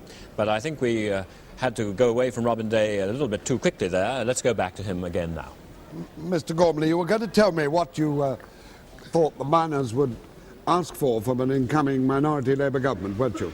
Well, I didn't need to do much thinking. We've been negotiating for the last 3 months, and people know the figures we've been negotiating on. But we've been in a negotiating position, and it was only last week where we submitted evidence to the pay board on the relativity argument. So nobody needs to be in any doubt of the intentions as to where the miners would like to go. And I don't think that it's an incoming minority Labour government or not would alter the situation at all. But how soon could the mines be working again, given things going goodwill on both sides? And if there was goodwill immediately the Prime Minister's known, I'm sure we could have the miners back to work within a week, as long as there is the willingness on both sides to make this possible. And how much, will you give us any indication? Mr. Wilson may be watching you now. He might like to know how far you want him to go. I say I'll whisper in his ear rather than tell you. Righto, Mr. Gormley. Now, Frank Cousins, you were a member, some people may forget, but of course you haven't. You were a member of the incoming Wilson cabinet in '64, weren't you? Yes. Bearing in mind those circumstances, which were in an economic crisis, not as serious as this one, though you thought so at the time, thought it was serious then, what mistakes should a Labour government, an incoming Labour government, avoid? Well, it should get out of the idea that it had to control the trade unions in order to make economic recovery possible.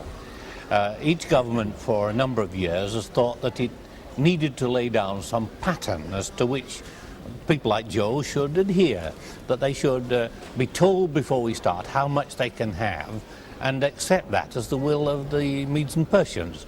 Well, I think the Labour government have got over that phase in their history, and since 1969 have been trying to say that the partnership with the trade unions was the only way in which you could get a solution to industrial democracy problems.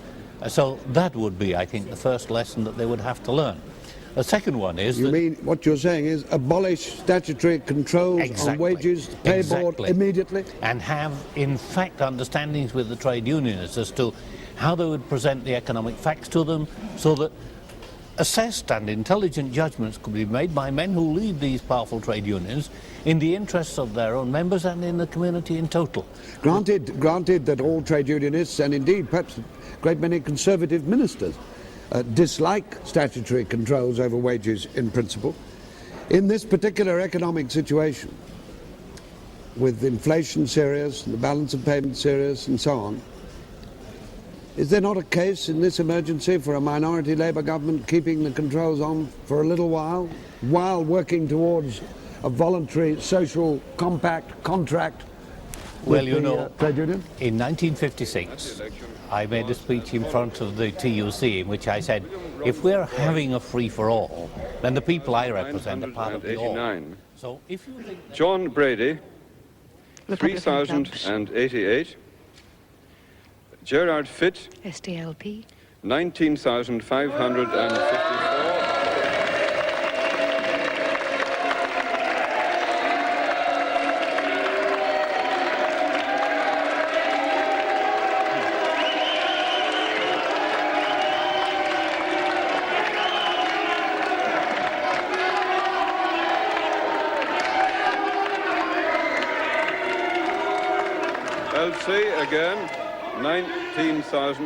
I'll say again, 19,554. John McQuaid. John McQuaid, 17,374.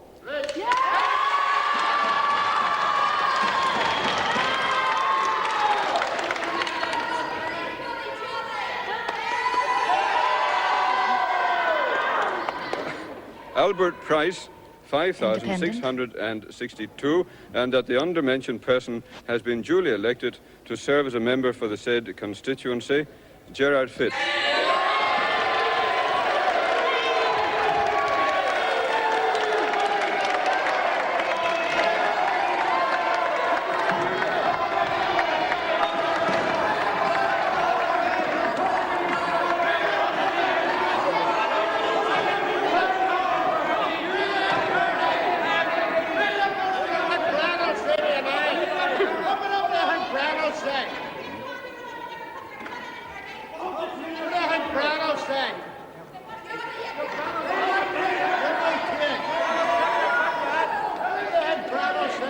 Mr. Presiding Officer, Mr.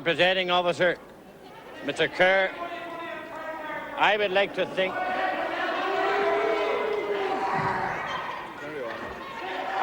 thank you and your staff for the wonderful, efficient way in which you have carried out this plan. All I can say is that to have won this election with such... So there's Mr. Gerry Fitt, who is the deputy leader of the new executive in Northern Ireland, Sunningdale Agreement and the SDLP holding Belfast West, of course one of the most bitterly fought seats at almost any election in Northern Ireland or a United Kingdom election, and Mr. John McQuaid there failing to upset him. Here's the Belfast East result. This is a success for Mr. Bill Craig in Belfast East. Of course, we're still to hear from North Antrim and the Reverend Ian Paisley. Just a pro-Sunningdale majority there if you add the 3 votes, pro-Sunningdale votes up. Whoa. And, of course, we have some other very interesting news for Liberals, which you will have seen while we had these exchanges. Conservatives holding Angus North and Mearns, but again it would have been surprising if they had lost it. But of course you've seen that for the Liberals, Mr. Clement Freud has held the Isle of Ely, but the Liberals have lost Ripon back to the Conservatives.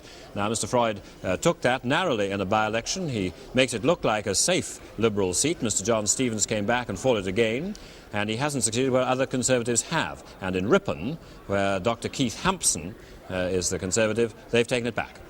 Almost all the Liberal victories have been on a grand scale. They all last time, they were all very narrow. But they've had great disappointments, but where they've won big. Well, Dr. Keith Hampson is a lecturer in history. He's a former personal assistant to Mr. Heath. He nursed Bexley for him at the last election. And here we go to Hereford, Mr. Gibson Watt, who is a junior minister of Welsh Affairs in the Conservative government. And quite an impressive Liberal vote, 34% there. And a little bit of good news for Mr. Wilson, I think, just on the way. Not a surprise, but just the sort of thing that he would quite like to hear about Labour holding Caithness and Sutherland there, yes. Mr. McLennan. Now, here we are in the South Fylde, and that, of course, is very, very strong Conservative territory, Liberal coming second. Caithness was one of the few Liberal hopes of gains in Scotland. Although I think Mr. McLennan has really begun to make it his own seat on a personal basis now. And now we go down to the valleys, and safe Labour seat, Plaid Cymru coming second, but not really a challenge. All of them losing their deposit, except the victor there. It was the safest Labour seat in Wales, it still is. So, with those results under our belt, I think Bob Mackenzie has some news. Well, something very interesting happened in the total vote now. The Conservatives have actually outpaced Labour by, what, 50,000, 60,000? And that's a new development. They're bound to be able to make something of it, claiming that we got more votes if it's a near-dead heat in the House of Commons. The Liberals are still running at half the vote of either of the big parties, with still only 8 seats to show for it. It's really a rather spectacular chart, that one, when you now look at it. Could we also look at the share of the vote, because this follows from the first one. The Conservative share of the vote in this election, in the centre column at the top, is now slightly ahead of the Labour share of the vote. The Tories are down 7.5% from the last election. Labour's down just over 5.5% from the last election. And the only winners in share of the vote are the Liberals and the others. Both major parties have lost support in the country, the Conservatives rather more than Labour. But the Conservatives having slightly more support at the moment in 558 seats than has the Labour Party. But the Labour Party is ahead by perhaps 7 seats on our prediction at the moment. We shouldn't go up too absolutely hard now on the possibility that the Conservatives, if they had 8 or 9 loyalists who they could make a deal with, and or the Liberals, could still carry on.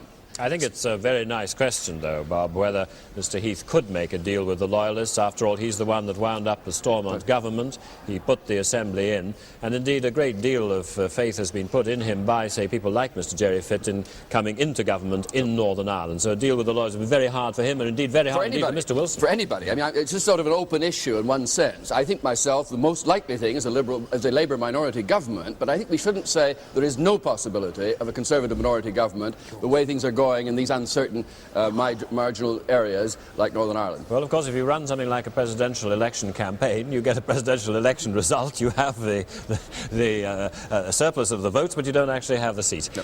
A little look at the Belfast West result there. Mr. Gerry Fitt, who's the deputy head of the executive under Mr. Brian Faulkner. That's a bigger majority than they used to have in Belfast West, but I think it's probably rather a disappointment for Mr. Fitt, who expected rather more. We'd better have a word from Belfast about these matters now. Vincent Hanna is there, so let's go to Belfast and hear from him. Well, from Northern Ireland, there is sensational news. The Loyalists, those are the people who support the Reverend Ian Paisley, have captured 2 important Belfast seats with massive swings. 15.6% in one case, 21.4% in another. And this is a very serious situation here, because these are the people who say, and they confirmed it this morning to me, that they will disrupt the democratic process in Westminster, that they will act in a balance of power situation. But there is good news for supporters of Mr. Gerard Fitt, because he has once again won West Belfast in the face of intense opposition from Republican candidates. He has beaten John McQuaid with a majority of just over 2,000. A quick comment from our expert, Dr. Con O'Leary. The swing to which you refer is the swing from the Assembly elections last year. It's been very high in those 2 constituencies. Mr. Fitt's results can be regarded as quite exceptional. If this swing were to be repeated elsewhere in Northern Ireland, it could mean that the Loyalists would win all the remaining seats. And that would be very serious for whoever occupies number 10 Downing Street. Now, with me is the Minister of Commerce for Northern Ireland and the Deputy Leader of the SDLP party, Mr. John Hume. Comment, please. Well, delighted at Gerry Fitt's return. He faced fierce and intense opposition in one of the most vitriolic campaigns that we've ever seen, and he has come through yet again. He has upped our vote of 6 months ago by 6,000 votes, showing that his clear support in the non-unionist camp for Sunningdale. I reject the interpretation of the swing to Loyalists based on Assembly elections. That's an improper swing because the issues were different. And I would also point out that in each case where a Loyalist has won a seat, he has won it on a minority vote. At the same time, there's a very serious and significant swing to the Loyalist faction. Well, I accept that they've won 2 seats in Belfast. But 2 safe seats. Two traditional Loyalist seats in Belfast, but when one looks at the vote, one can see, and the interesting thing in terms of Sunningdale that has to be looked at in this election is the areas in which there is a clear choice between the 2 brands of Unionists. Well, and to date there is clear evidence that there is strong support. We have to stop you here because we have to go back side. now to Network and back to London. We'll be back in Northern Ireland again soon. So I return you to London. And we just pause briefly in London before going out to Chelmsford, where Esther Ranson is talking to Mr. Norman St. John Stevens. First of all, obviously, Norman St. John Stevens, I must congratulate you on your... Thank you, Esther, very much. But looking ahead, although you are, of course, still officially Minister for the Arts, it looks likely that you may have to give up that. Well, I think we must wait for the result. I'm officially and unofficially still Minister for the Arts. Very good. But if you were to lose it, what would you miss most about it, do you think? I think what I would miss most is really having a job into which, even in the short time I've been in it, I've been able really to put the whole of myself. There are very few jobs, you know, like that. And I mean, if you can't be Prime Minister, the next best thing to be is to be Minister for the Arts. And I'm very sorry I've been unable to get through, so far, the public lending right for authors, for justice to authors. But at any rate, whether I continue to be Minister or not, at least I've given it a jolly good push. Did you find that you learnt anything new in your job? Did it broaden your horizons, so to speak, at all? Yes, I think that what I knew, as it were, in an abstract way, I realized in a very concrete way how terribly important the arts are in our society, and at a time when, of necessity, because of the crisis, we have to spend less on our material objectives, we can, I think, very profitably spend a great deal more on our spiritual ones, and in gaining those objectives, I put the arts very high indeed. So people who say we can't afford them, give them up. You say not we can't at all, afford not to have the arts, and any money spent on the arts, you get an immense return, and in comparison with other spheres of public expenditure, there are very small sums involved indeed. So my slogan was and is, spend more on the arts and help to give the country the artistic values which people want, particularly for their children. That's a very long slogan. Yes, Do you I think know. it'll catch on? I don't know. If you repeat it often enough when you're interviewing all my various rivals, then I think it will. You seem to have a sense of humour, Norman. Yes, I've needed it just recently. Isn't that against the rules for a politician? I think really having a sense of humour is the same thing as having a sense of proportion. But I thought that once a politician got people to laugh, they lost votes. Well, that hasn't been the case in Chelmsford, and we have had one or two good laughs, yeah. What's your ambition now? My ambition is to continue to serve the country in Parliament, to serve my constituents here, and to serve the Conservative Party, which I've been a member of for over 20 years. Norman Sindridge-Stevens, thank you very much indeed. you. Back to London. Thank you. And let's have a look at what the prediction board is saying at this particular time. And let's just have a quick look here and see. Conservatives 297, Labour 306, Liberals 13. The Labour majority over the Conservatives 9 after 559 results. And that, of course, is still clearly in injury time. Well, there are many serious issues, of course, in this election. And there are many serious issues to be faced by the country in the hours and days ahead. But all general elections aren't just like that. It has its moments of fun and its unusual stories. Robin Day now is talking to the cartoonist Jack. Well, amid all the gloom and depression and doubt and confusion, something rather interesting has been happening and rather funny. David Butler may have problems with his computer, and Robert Mackenzie may have problems with a swingometer, but it's nothing to the problems Jack has had with his cartoons. Now, tell us the story, Jack. That was, when did you do that one? Well, I tried to cover my bits the day before the election by doing three versions. Yes. First of all the pollsters and everybody at the paper thought that Heath would win. Yes. So I did a sort of Smiling Ted with the caption of winner by a firm but fair knockout. I noticed the referee, you've got a very good likeness of Alistair Burnett there. But just to cover my bets, yes. I also had Harold Wilson winning, just yes. in case. Yes, just in case. There was yes. the outside chance. Yes, Robert Carville said no chance at all, I suppose. Yes. And unfortunately, this is the one that's had to go in the paper today with a revised caption. Yes, careful, I have it here, yes. You know, careful, Harold, the real fight's just beginning. Yes. But this is only a temporary one. Yes. On the other hand, at the time, I felt that there was a possibility that Jeremy Thorpe would hold a sort of a massive Liberal minority. Yes. So I had to put him in with a big fight shock. However, during the night, listening to my radio and that, I was aware I'd have to go to work again. Yes. So I've come in, and later on tonight, the paper will change, or the cartoon will change, and I've got them all out, and a favourite caption came, you know, the oldest one in the world, "We can't go on meeting like this." Well, the laughter is its own congratulations, Jack. That's your final version. That's it. No more. Well, there we are. Alistair Burnett is looking puzzled there. Well, I'm very glad to say that the responsibility of running the country isn't actually in my hands. And they are going to go on meeting like that if these results mean anything. And we'll be meeting them for a long time to come. There's Michael Foot back there in Ebbw Vale. Of course, again, it would be a real earthquake if he hadn't got back, but I shouldn't say that. There were, in fact, 2 minor earthquakes in South Wales, geographically or geologically, earlier this week. Conservatives holding mid-Sussex, well, would have been a real earthquake if they had lost it. Let's look at some of these results.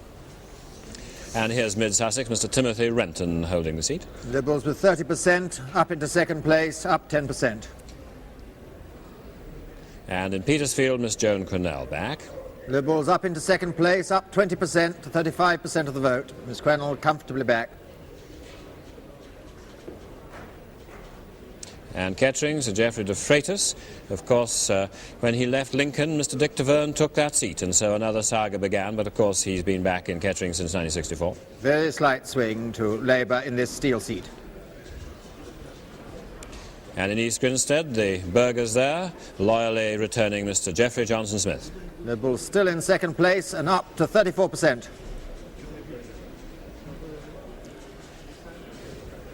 And we'll have some more results in a moment, but that is the way, and we have some quite crucial and key results still to come, and very crucial and key talks going on in several parts of London.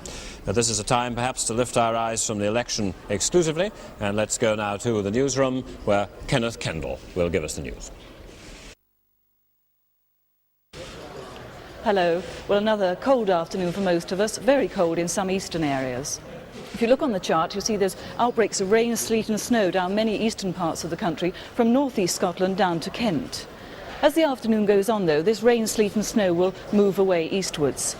And somewhat brighter and drier weather will come along from the west, though it'll probably be after dark before this drier weather finally reaches the northeast of England. In the brighter weather in the west, there'll be sunny spells. There'll also be showers, these showers falling as snow over the higher ground.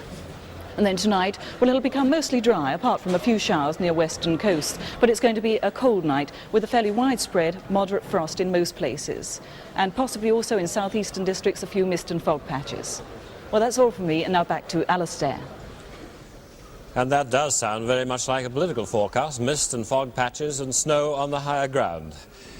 While we were away there, we've had a few headlines, and the Scottish Nationalists have taken Aberdeenshire East. That is Mr. Douglas Henderson, the former senior vice chairman of the party, and he has defeated Mr. Patrick Walridge Gordon, who had been the MP there since 1958. A very big majority, and the Scottish Nationalists have their 4th seat. I think they're almost bound to have the Western Isles, that's 5 seats, and they've got good hopes in Argyll, so we'll have 6 Scottish Nationalists. Now here's some news for the Conservatives. Our understanding is that they have held Buckingham. That I don't know if it's official yet, but our belief is that Mr. Bill Benyon has held Buckingham. With an increased majority. And there it is official, Mr. Robert Maxwell failing to return to Parliament. And there is a recount going on at Berwick-on-Tweed. The Liberals have held one of their by-election successes, the Isle of Ely. They've lost Ripon and Sutton and Cheam, and now a recount going on at Berwick. There, but they had 2 recounts in the by-election last November. Well, it was very narrow. Majority of 57. I think we'll have a little look now at Belfast North, and here again a United Unionist Party candidate is back in Belfast North. This was the seat which was once held by Mr. Stratton Mills. He didn't contest it this time. Mr. David Smith has not even really challenged. But once again, a pro-Unionist, pro-Sunningdale majority, but a comfortable win for the Loyalists through the split vote. But unable to muster it on the part of one pro-Assembly party. And I think now Robin Day is talking to Jerry Fitt in Belfast. Good morning, Mr. Fitt. Good morning, Robin. Can Mr. Wilson rely on your support in the House of Commons if he forms a minority government? Mr. Wilson could always rely on my support. So we can call it 307 instead of 306 it's for Labour. It's a 307. I hope it's more before the turning to the Ulster picture, you'll forgive me starting with the national one first. Turning to the Ulster picture, what is going to be the reading we should have of your results over there with 3? We have Mr. Craig in at Belfast East, the Reverend Bradford, not Mr. Roy Bradford, in another loyalist in Belfast South, and Mr. Carson in another constituency just now. Naturally, I would have wanted to see other results, but the votes have been cast and those people have been elected by their constituencies. In my own contest, I have just emerged from one of the dirtiest smear campaigns that I have ever been engaged in. I was opposed by a United Ulster loyalist, and I can quite understand his opposition. I have been opposed to him throughout my life. But on the other side, we had Mr. Price, who ran as an independent candidate. He is the father of the Price sisters, and one has only got to look at the press since polling day to see that every vicious tactic imaginable was used against me in this election. Another candidate, Republican clubs, he again used a very dirty campaign, but they haven't been successful. Do you tell the people of Northern Ireland, and did you tell them in your campaign, that if there is a Labour government and a Labour Secretary of State for Northern Ireland, that it will pursue broadly the same policies and will not sell out the north to the south? Yes, I have said that repeatedly, that there has been a bipartisan approach to the Northern Ireland problem existing at Westminster. I know that Conservative ministers, in their own way, they have tried to be helpful, but I'm very much looking forward, and I don't want to be making appointments to Mr. Wilson's cabinet. I'm very much looking forward to Merlin Rees taking over as Secretary of State for Northern Ireland. Mr. Fitt, thank you for joining us. Thank you very much. There are some words coming through now about some Conservative successes. It appears that they may well have held Falmouth and Camborne and Bosworth. And that, of course, would mean there's a recount there at Hertford and Stevenage, which is interesting. But, of course, with some, if these hold up, it would mean that Mr Wilson's majority is by no means secure, and we really are in the deadlock position. Half in Stevenage is surely Shirley Williams' seat, which we thought was firmly in her hands. The Conservatives have failed to catch any of the 4 seats we said they could get. The Labour Party has failed to get any of the 4 seats we expected on the swing that they might likely get. So the picture is not quite so good for the... in fact, the projection has gone down to 305 for Labour now. Well, with that situation, this is a time, I think, to go to Keith Graves there at Transport House. Well, until a few minutes ago, the foyer here at Transport House was crowded with Labour Party workers who were hoping that Mr Wilson would come here straight from the airport. They were going to give him a jubilant reception, but he presumably thought that the jubilation was a little premature. He went straight to his house, as you probably saw, about 200 yards away. We have just heard, however, that he is going to come here in about 10 to 20 minutes' time. At the moment, he's having lunch with some of his aides and with Mrs Wilson, and also with Ron Haywood, the Labour Party's General Secretary. Then he is going to come here and talk to the Labour Party workers who've helped him throughout the campaign. And then he's going for a very important shadow cabinet meeting. Mr Callaghan's on his way down at the moment. He says that that meeting will be held at the House of Commons, and it could take, he says, several hours. He'll be getting results into him there, and we hope that he may be able to talk to us, probably throwing a bit more light on his future after that meeting. This is Keith Graves at Transport House. And at the close of Keith Graves' remarks there, we saw how Mr James Sillars has held Ayrshire South, a safe mining seat and as well as farming seat in South Ayrshire. A look at the prediction board now after some of these results have been coming in. And that shows how the gap has narrowed and how we are very much in a deadlock situation, looking all the time more like a minority government. And that's what the computer is telling us. We'll have a little look now at some of the results which have come through, and in some of the home counties and a little bit to the west. All quite safe Conservative situations. Airy Neave back in Abingdon. Hardly any change there, and yet in all those seats the Liberals jump up from lost deposits to a quarter of the vote. It doesn't affect the share of the other 2 parties. And some more reasonably safe Conservative seats. Yarmouth safe there for Mr Anthony Fell. He has been in some trouble there in the past. Hardly any move in those East Anglian seats. We're waiting for Norfolk North West, which the Conservatives might pick up from Labour. And here's some famous names. Michael Foot, Francis Pym, who's been the Secretary of Northern Ireland, and Sir Alec Douglas-Hume, all back. With very big majorities. And some quite good news for Labour coming. Shirley Williams, we understand, has held that Stevenage seat. But here we are, some more Conservative seats racking up now from the counties, from Cornwall up to Angus. I do wonder about that recount in Bodmin, which we were told about a long, long while ago. We've heard nothing from Bodmin since then. Well, that'll be coming in, I don't doubt, in due course. Perhaps they've broken for lunch. It'd be very sensible of them if they did. It can be a very long count sometimes. Robert. Well, the total vote situation gets more and more interesting. You see now the Conservatives are polling roughly 200,000 more votes than Labour, and we think that on present evidence they'll continue to poll more votes than Labour right to the end of the day.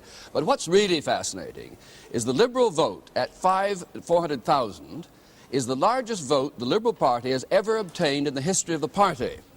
Now, we've checked this back to 1929, for example, their previous high, 5,300,000. And the trick is, of course, that in the great days of the Liberal government of 1906, they had nothing like that vote because women didn't have a vote and men, only 60% of men voted. So that Liberal Party figure, is well worth noting, is the largest vote the Liberal Party has obtained in the history of the party.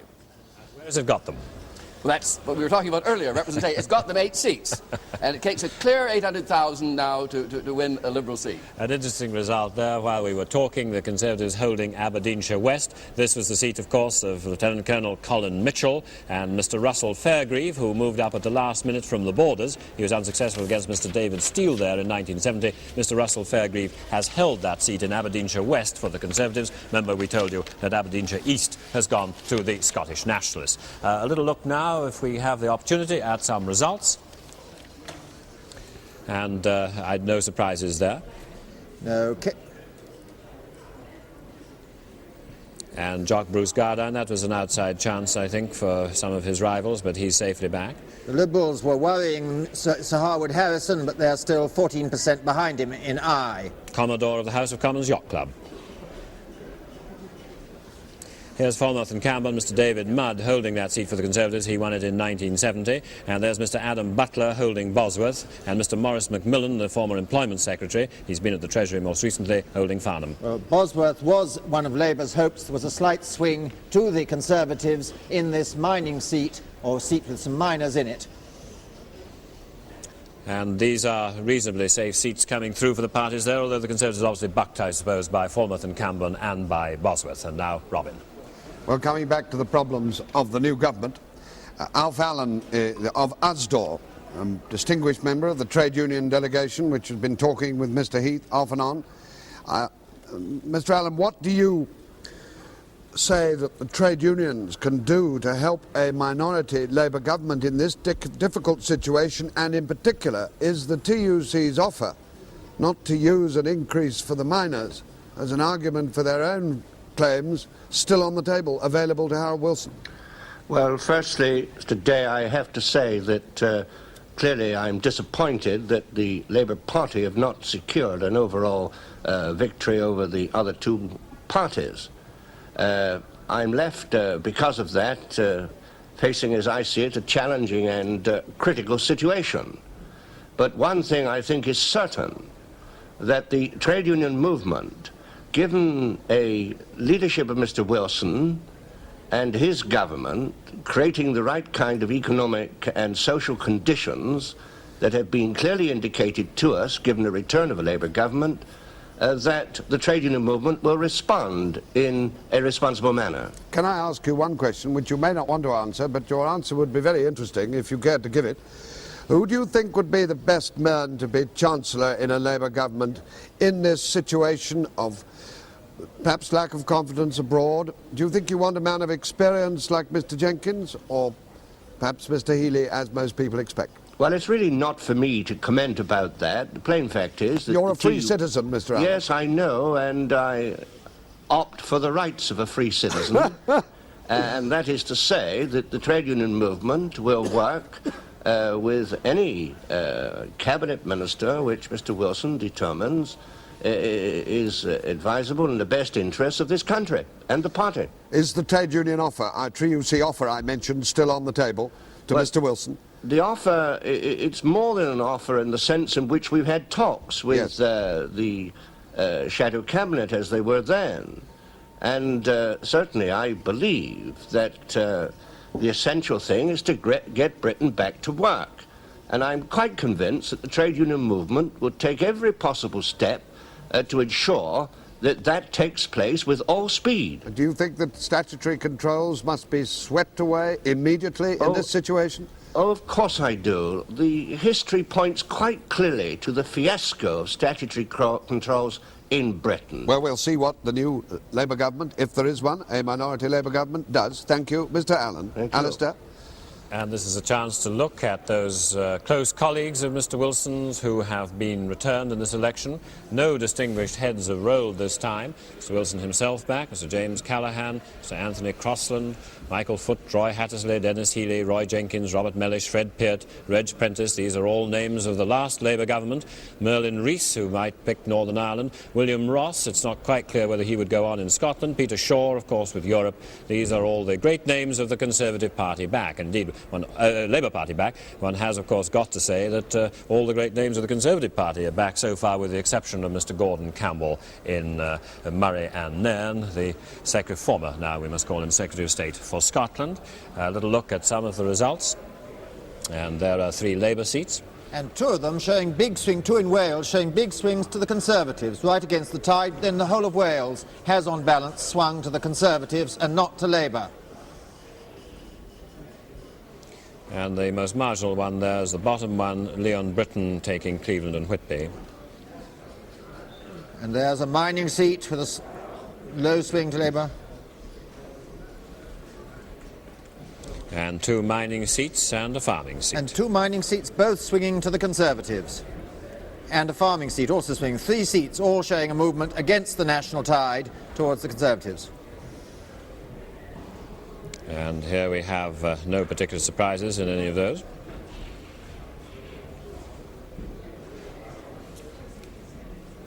And Derbyshire North East, this is Mr. Thomas Swain, is mining in that as well. I think there may be something wrong about that swing figure. I think it might be checked. If it is, it's a very remarkable result. And here we have some more seats. No surprises there, but the waistcoats of Mr. Leo Abse will not be absent from the new House of Commons. And there's no reason for the scare about a recount in Harford and Stevenage. It was absolutely clear-cut Labour over Conservative by a handsome 8,000 majority.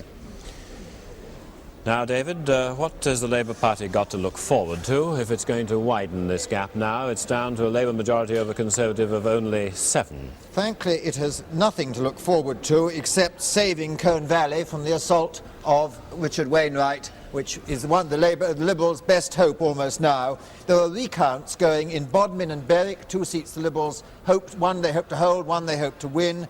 And there's also, of course, the recount we've heard about in Carmarthen, where on the 3rd recount it was rumoured that Gwenville Evans, the president of the Plaid Cymru, was ahead by 10 votes. But none of these 3 recounts really affects Mr. Wilson's predicament, because these are none of them seats which will go to Labour. They Carmarthen is held by Labour. Sorry.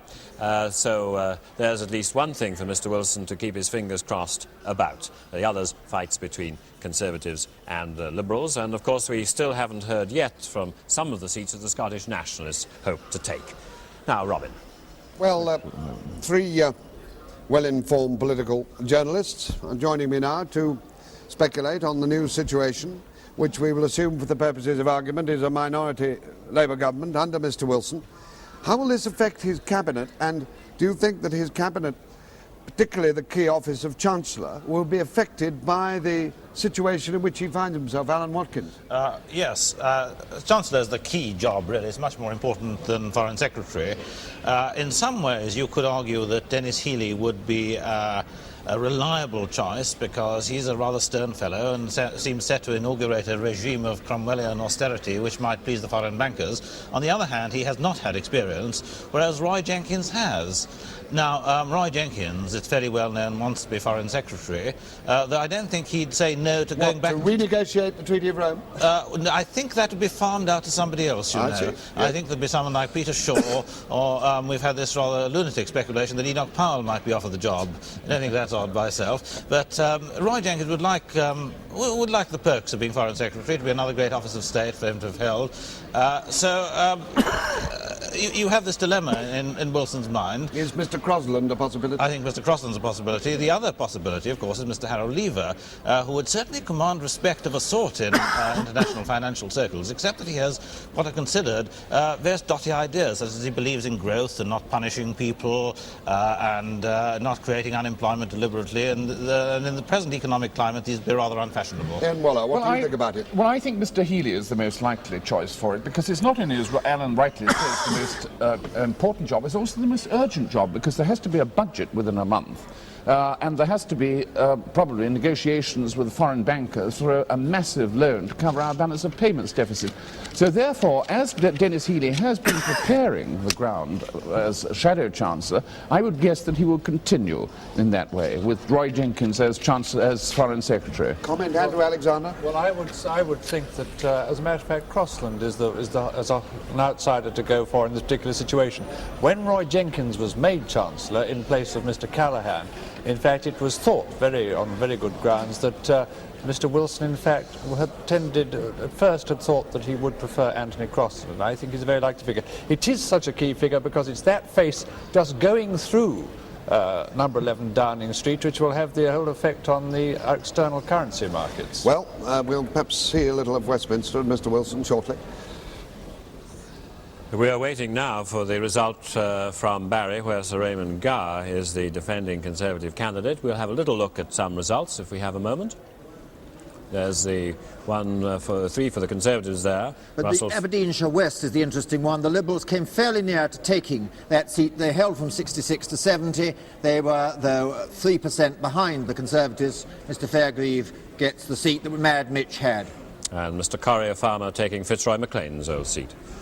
And here's the Hemel Hempstead result, Mr. James Allison back there, but very narrow indeed. It had to be a recount of 4% swing to Labour. That's the sort of seat Labour need to make an unexpected breakthrough if they were to do anything today. It has been very disappointing. I think they've only made 3 gains in today's results when they needed about 8. And Durham Northwest, well, nobody's going to make a breakthrough there. The Liberals come in and get 18% in a Durham seat. And here's Daventry, no real surprises there, Liberal running quite strongly. It used to be called South Northamptonshire. And that's the best that we can do at this moment to comfort Mr. Wilson, but I think he must know now very well what his fate is over the next few hours. Look behind your head, Alistair. It really is very striking to see that the Conservatives within 10 seats of Labour. They were way behind. Now, in the last body of results, they've come so that it's not just a computer projection. These actual seats, we have solid evidence these have been won and lost. Now, and again, of course, as Bob Mackenzie and you have been saying, David, this is a situation where the Conservatives have a majority of votes cast over Labour. Now, one wonders how that's going to temper the conduct of the House of Commons. Such a minority government, even if it has only unofficial Liberal support, how is it going to say that it has a mandate to do anything? I think this is a great dilemma. I really find this a very depressing result. This is one that will, of course, can't be resolved until Parliament meets, but it must be a worry at the back of Mr. Wilson's head as he has his lunch now. I think this is a chance to go over there to Barry to see what the result is likely to be and what the situation is at this moment. Well, we're expecting the result here at any moment. The candidates are assembled on the platform. We're just waiting for the returning officer. It's a four-sided contest. Labour, Conservative, Plaid Cymru and the Liberals, and it's held by Sir Raymond Gower for the Conservatives since 1951. The results should be with us in just a minute or so. If I can just interrupt there, we could give the news while we're waiting at Barry that the Liberals have recaptured the Colne Valley. So that's Richard Wainwright back in the seat which he had from 66 to 70, and Mr. David Clark out. So that's a success for Jeremy Thorpe today. And a Labour seat lost. It's a Liberal victory at the expense of Labour. Most of the Liberal things are at the expense of the Conservatives. So it all becomes curiouser and more deadlock. A little chance to take in some results if we can. Here's Ilkeston. Very swing to the Conservatives, a big swing to the Conservatives, 3.8, about the biggest I remember. Only had one result there at that time. Well, now that's Richard Wainwright back. That's quite a reinforcement to Mr. Thorpe's benches. He must now, I suppose, be most concerned about the David Steele result. David Steele, of course, he assumes that Joe Grimmond will be back, and there's Russell Johnston in Inverness, and then there are those 2 recounts in Bodmin and Berwick, and of course there's Ross and Cromarty, where they have some hope of a breakthrough. So they could get up to 14, but they'll be very lucky if they all go their way. But Richard Wainwright, in his way, perhaps the personification of moderation. And he's fought that seat through thick and thin, by-elections, general elections. It's always nip and tuck, and he's remade it Liberal territory in this general election. Nothing coming in now to help the Conservatives to say that they're holding any of their difficult seats. They must still have hopes in Berwick-on-Tweed, of course, there with that recount. We'll have a word now with Paul Griffiths in that Conservative stronghold, the City. And here's Paul's report on the mood and the comment there now. Well, the City of London has had its long face and its rather glum face all morning, and it still has it at this stage of the day. But what about the small investor? I wonder whether the small investor is actually, and should be, as confused as perhaps the rest of the country is. Charles Woodhouse, you're Managing Director of Hill Samuel Unit Trusts. How do you feel with the predictions, the confusion of the predictions at the moment? How do you feel on behalf of the private investor? What should or could he be doing? Well, as far as a unit holder is concerned, I think they should stand fast. There's no cause for panic. They've got professional money managers looking after their interests here in the city, and that's all they need. But those people who aren't under your wing, as it were, or under the wing of unit trusts or bonds of some description, and are going it alone, how should they feel at the moment? Oh, I think life is much more difficult for them. It always has been. Of course, the professional manager has seen this up and down in the market before. It's very confusing indeed for the private individual. But I think nowadays there are enough methods of employing a manager from unit trust in all sorts of other ways that they should really think seriously about taking this step and employing one. Do you think that the city is looking for another election if it comes out the way it looks as though it might? I think the city is always disappointed in a period of uncertainty. I don't think that it's up to the city, and I don't think it can, in fact, influence as to whether there's going to be an election or not. But how badly off will the city be if, in fact, the Labour Party gets in with a very slim majority, as it looks as though it might at this time? How badly off will the city be? Because this morning we've seen even the headlines of the evening papers are saying worst day ever, this sort of thing. Oh, I think this is a reaction to the market which crept up before the poll in line with the opinion polls in the country, and all it has done today is to fall back to its previous level. And Mr. Heath is holding a press conference at 3 o'clock, obviously a vital moment for him and for the country.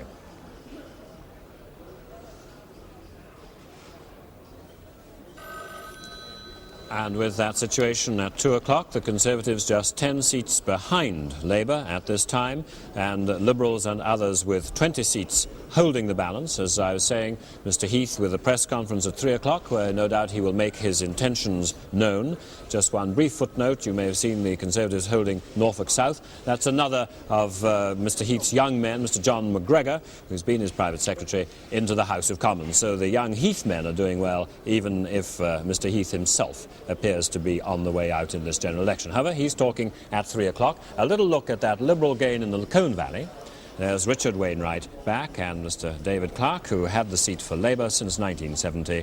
He's out this time. Mr. Wainwright's only up 2%, drawn equally from the other two parties. It's enough to put him back in the House again. It's the first three-figure majority. All the other 8 Liberals have had big majorities, 4 figures, up to 11,000 for Jeremy Thorpe in North Devon. And with the situation in Newark, that Labour have held that seat. Had there been any movement to the Conservatives, it would have been marginal, but that's one Mr. Wilson has got back. He didn't really have any worries about it. Let's go to Robert Mackenzie.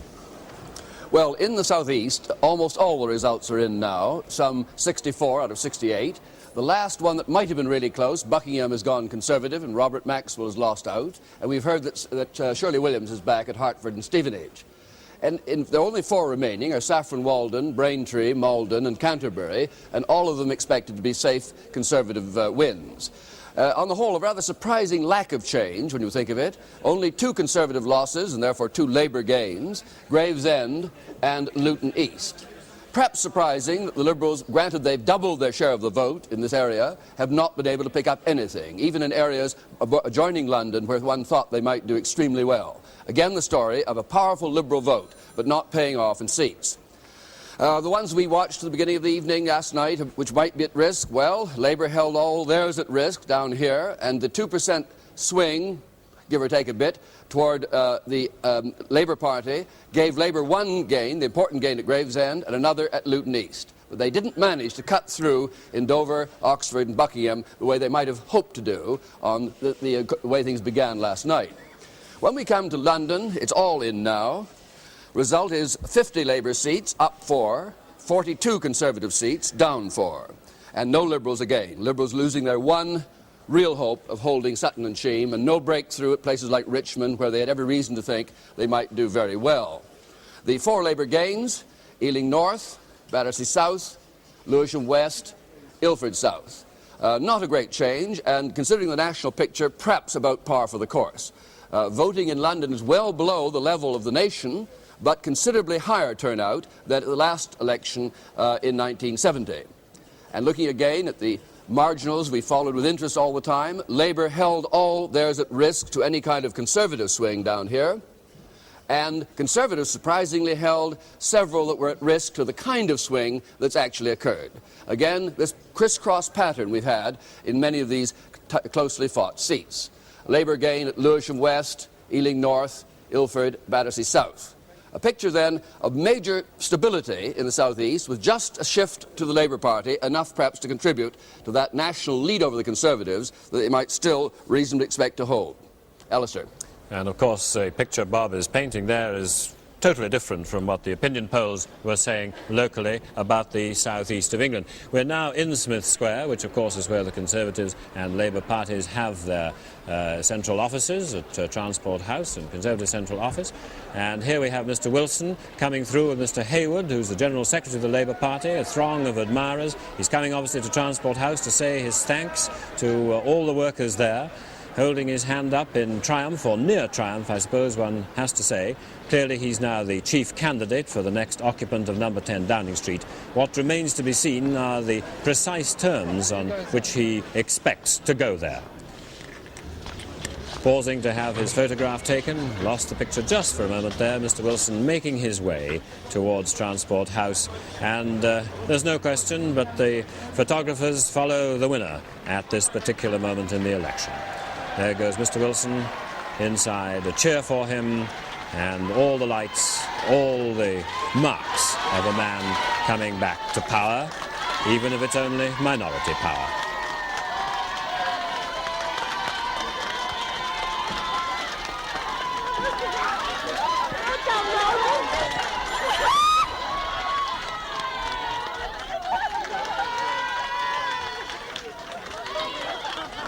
And in the middle of the throng there at Transport House, Mr Wilson, who looks as though the lights have gone out there for a moment. No, we're back on again. And Mr Wilson, I think, may have something to say. Let's listen. Thank you for that wonderful welcome. I'm just going to run through. We've got a shadow cabinet. After that, I want to tour the building and thank you all for all you've done. There you are.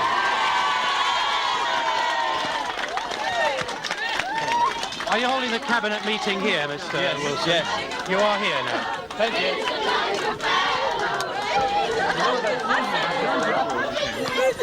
Thank you. Thank you.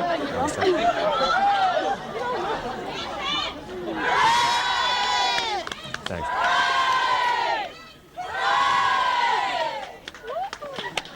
Well, there's Mr Wilson, and he must remember perhaps the scenes 10 years ago, but here's a little bit of bad news for him and good news for the Conservatives. We understand that Norfolk North West has been held by the Conservative, Mr Christopher Brocklebank Fowler. And there's one other seat they've got to worry about, West Gloucestershire. We haven't heard from it, and on the swing in marginal mining seats, it might well go to the Conservatives, having been Labour since 1945.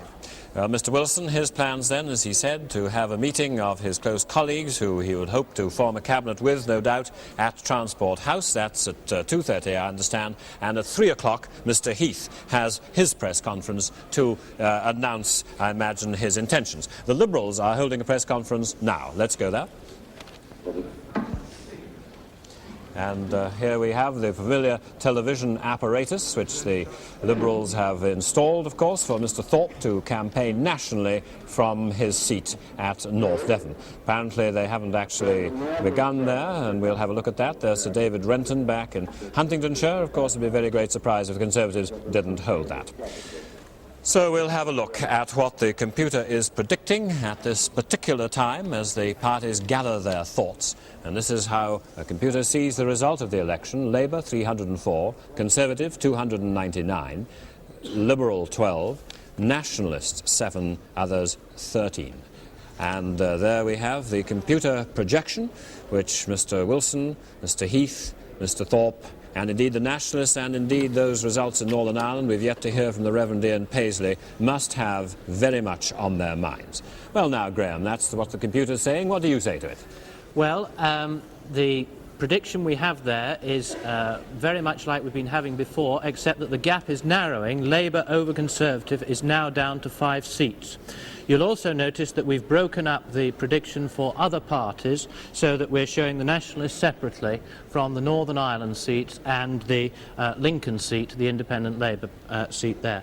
The Northern Ireland seats have given us a little bit of trouble in trying to determine how they will come out, and I must make the point we have not allowed that Gerry Fitz says he would take the Labour Party whip in those figures. And it remains to be seen, however, if one of the Ulster Unionists might in fact help the Conservatives if it came to a vote on meeting the House. That's an area of uncertainty. One other thing I think we should say, are we including Selwyn Lloyd, the Speaker, among the Conservatives, or are we keeping him among others? He is in the Conservatives. Oh, I think he should be in some ways thought of as an other, because he's certainly not going going to vote. Speakers never go back to party politics. Although he had to fight his seat, both Labour and Liberal opposed him. Anyway, there we are. Let's go now to the party conference, where the Labour Party held a press conference in Liverpool. Mr Wilson, of course, was there because that's where he spent the night. And here's a report this morning.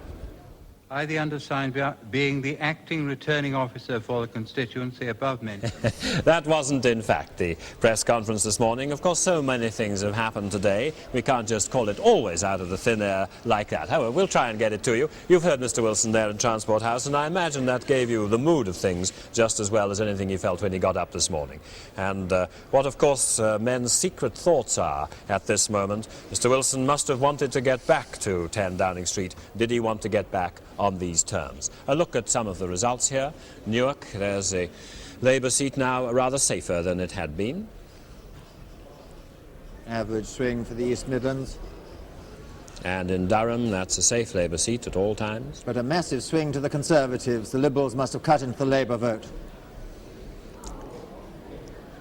Mr Goodman Irving in Rye. And a large increase in the Liberal vote, 30%. Mr Irving got nearly twice as many. I think we should now join the Liberal Party conference, which is going on at this time. Let's go over there. I think Mr Thorpe is speaking. All I really want to say is this, that we have now polled 5,400,000 votes, and by the end of the election it will be higher still, which is the largest vote that the Liberal Party has ever polled in its history. But it looks as if the number of members of Parliament, which at present stands at 9, will go up to, say, 15, which shows that at the present rate it takes 500,000 votes to return one Liberal Member of Parliament, as opposed to 45,000 for a Conservative or a Labour member. And it does show that we do suffer from the most outrageously undemocratic electoral system. And I would really say two things. First, that I think the 5 million Liberals are going to be very angry, the people who voted Liberal, that the system has cheated them of what they voted for. Secondly, I believe that the British people who are basically fair will agree that this is an extremely unfair system, which doesn't even reflect the views of those who have been successful accurately, and that one of the priorities which one has to face is to see that this electoral system is changed. And there's no good saying it's all very complicated and it can't be understood. It is now reintroduced in Northern Ireland, where it is a force for moderation. And I only wish that it had applied for the Westminster elections, because I think we'd have had a more moderate and responsible outturn of members of Parliament had that been adopted.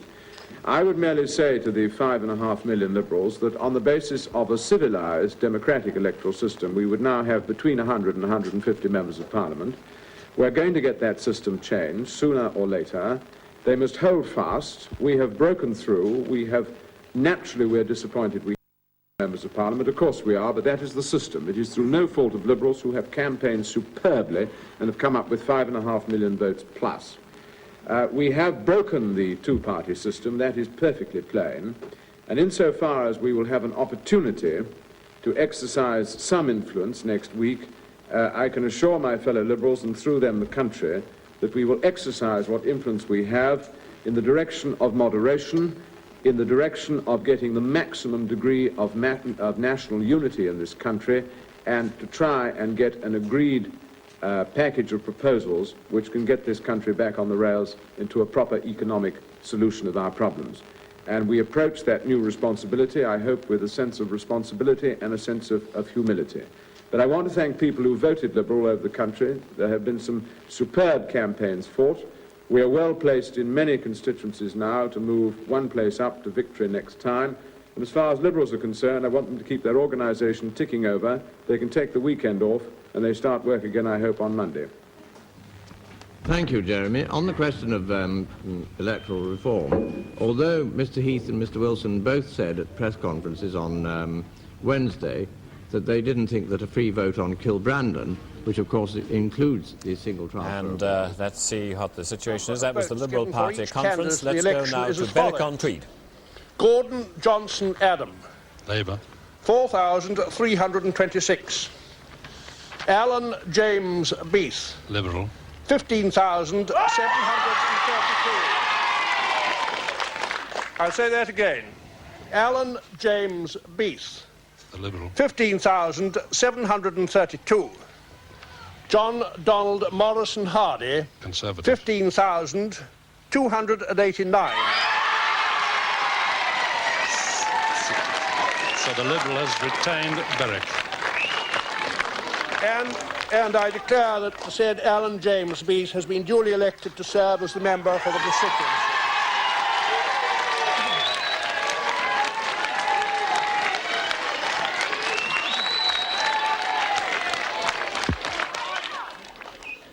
Well, there's Mr. Beath, the victor at Berwick. Of course, he won it at the by-election, but it's certainly a Liberal gain compared with the last general elections. He even improved his majority, David. When he got elected, Newcastle University gave him leave of absence. They thought he mightn't be away for very long. He'll now have to resign his lectureship. All right, well, that's another Liberal holding at a by-election, as Mr. Clement Freud has held in the Isle of Ely, And although Eddie other Milne Liberals has have gone. won, has defeated Ivor Richard in Blythe. Well, this is S.O. Davis S.O. over Davis again. all over again, and that just shows that if you are a Labour MP and you have popularity and a record of good service in your seat, you can actually beat the party machine, as S.O. Davis, David was saying, did last time. And now here, Mr. Eddie Milne, who was dropped by the local Labour Party in Blythe, and they took in Mr. Ivor Richard, a very moderate lawyer who came up from Barons Court, where his seat had been redistributed. But Mr. Milne is back, and that's quite a thing in the northeast of England. Mr. Milne had actually said that there might be corruption in local government in northeast England. But though he'll go into the other column, he certainly would support a Labour government. He's on the whole a left-wing Labour MP. Well, that's the news then, a little burst of excitement there, and seats quite close together in the northeast, Berwick and indeed in Blythe. Well, now let's go to Belfast, where Vincent Hanna is talking to the leader of the executive, Mr. Brian Faulkner. Chief Minister, the first set of results seem to indicate a very positive swing to the loyalist, anti-executive, anti-Sunningdale faction. But of course you seem to be interpreting this election as a referendum on the executive, on the assembly, on the new power-sharing arrangements in Northern Ireland. It's nothing of the sort. If you were taking it that way, then the votes from the seats so far announced show a good majority in favour of candidates who support the present power-sharing arrangements in Northern Ireland. But this wasn't a referendum. If you have a referendum, you must have a clear choice between two things.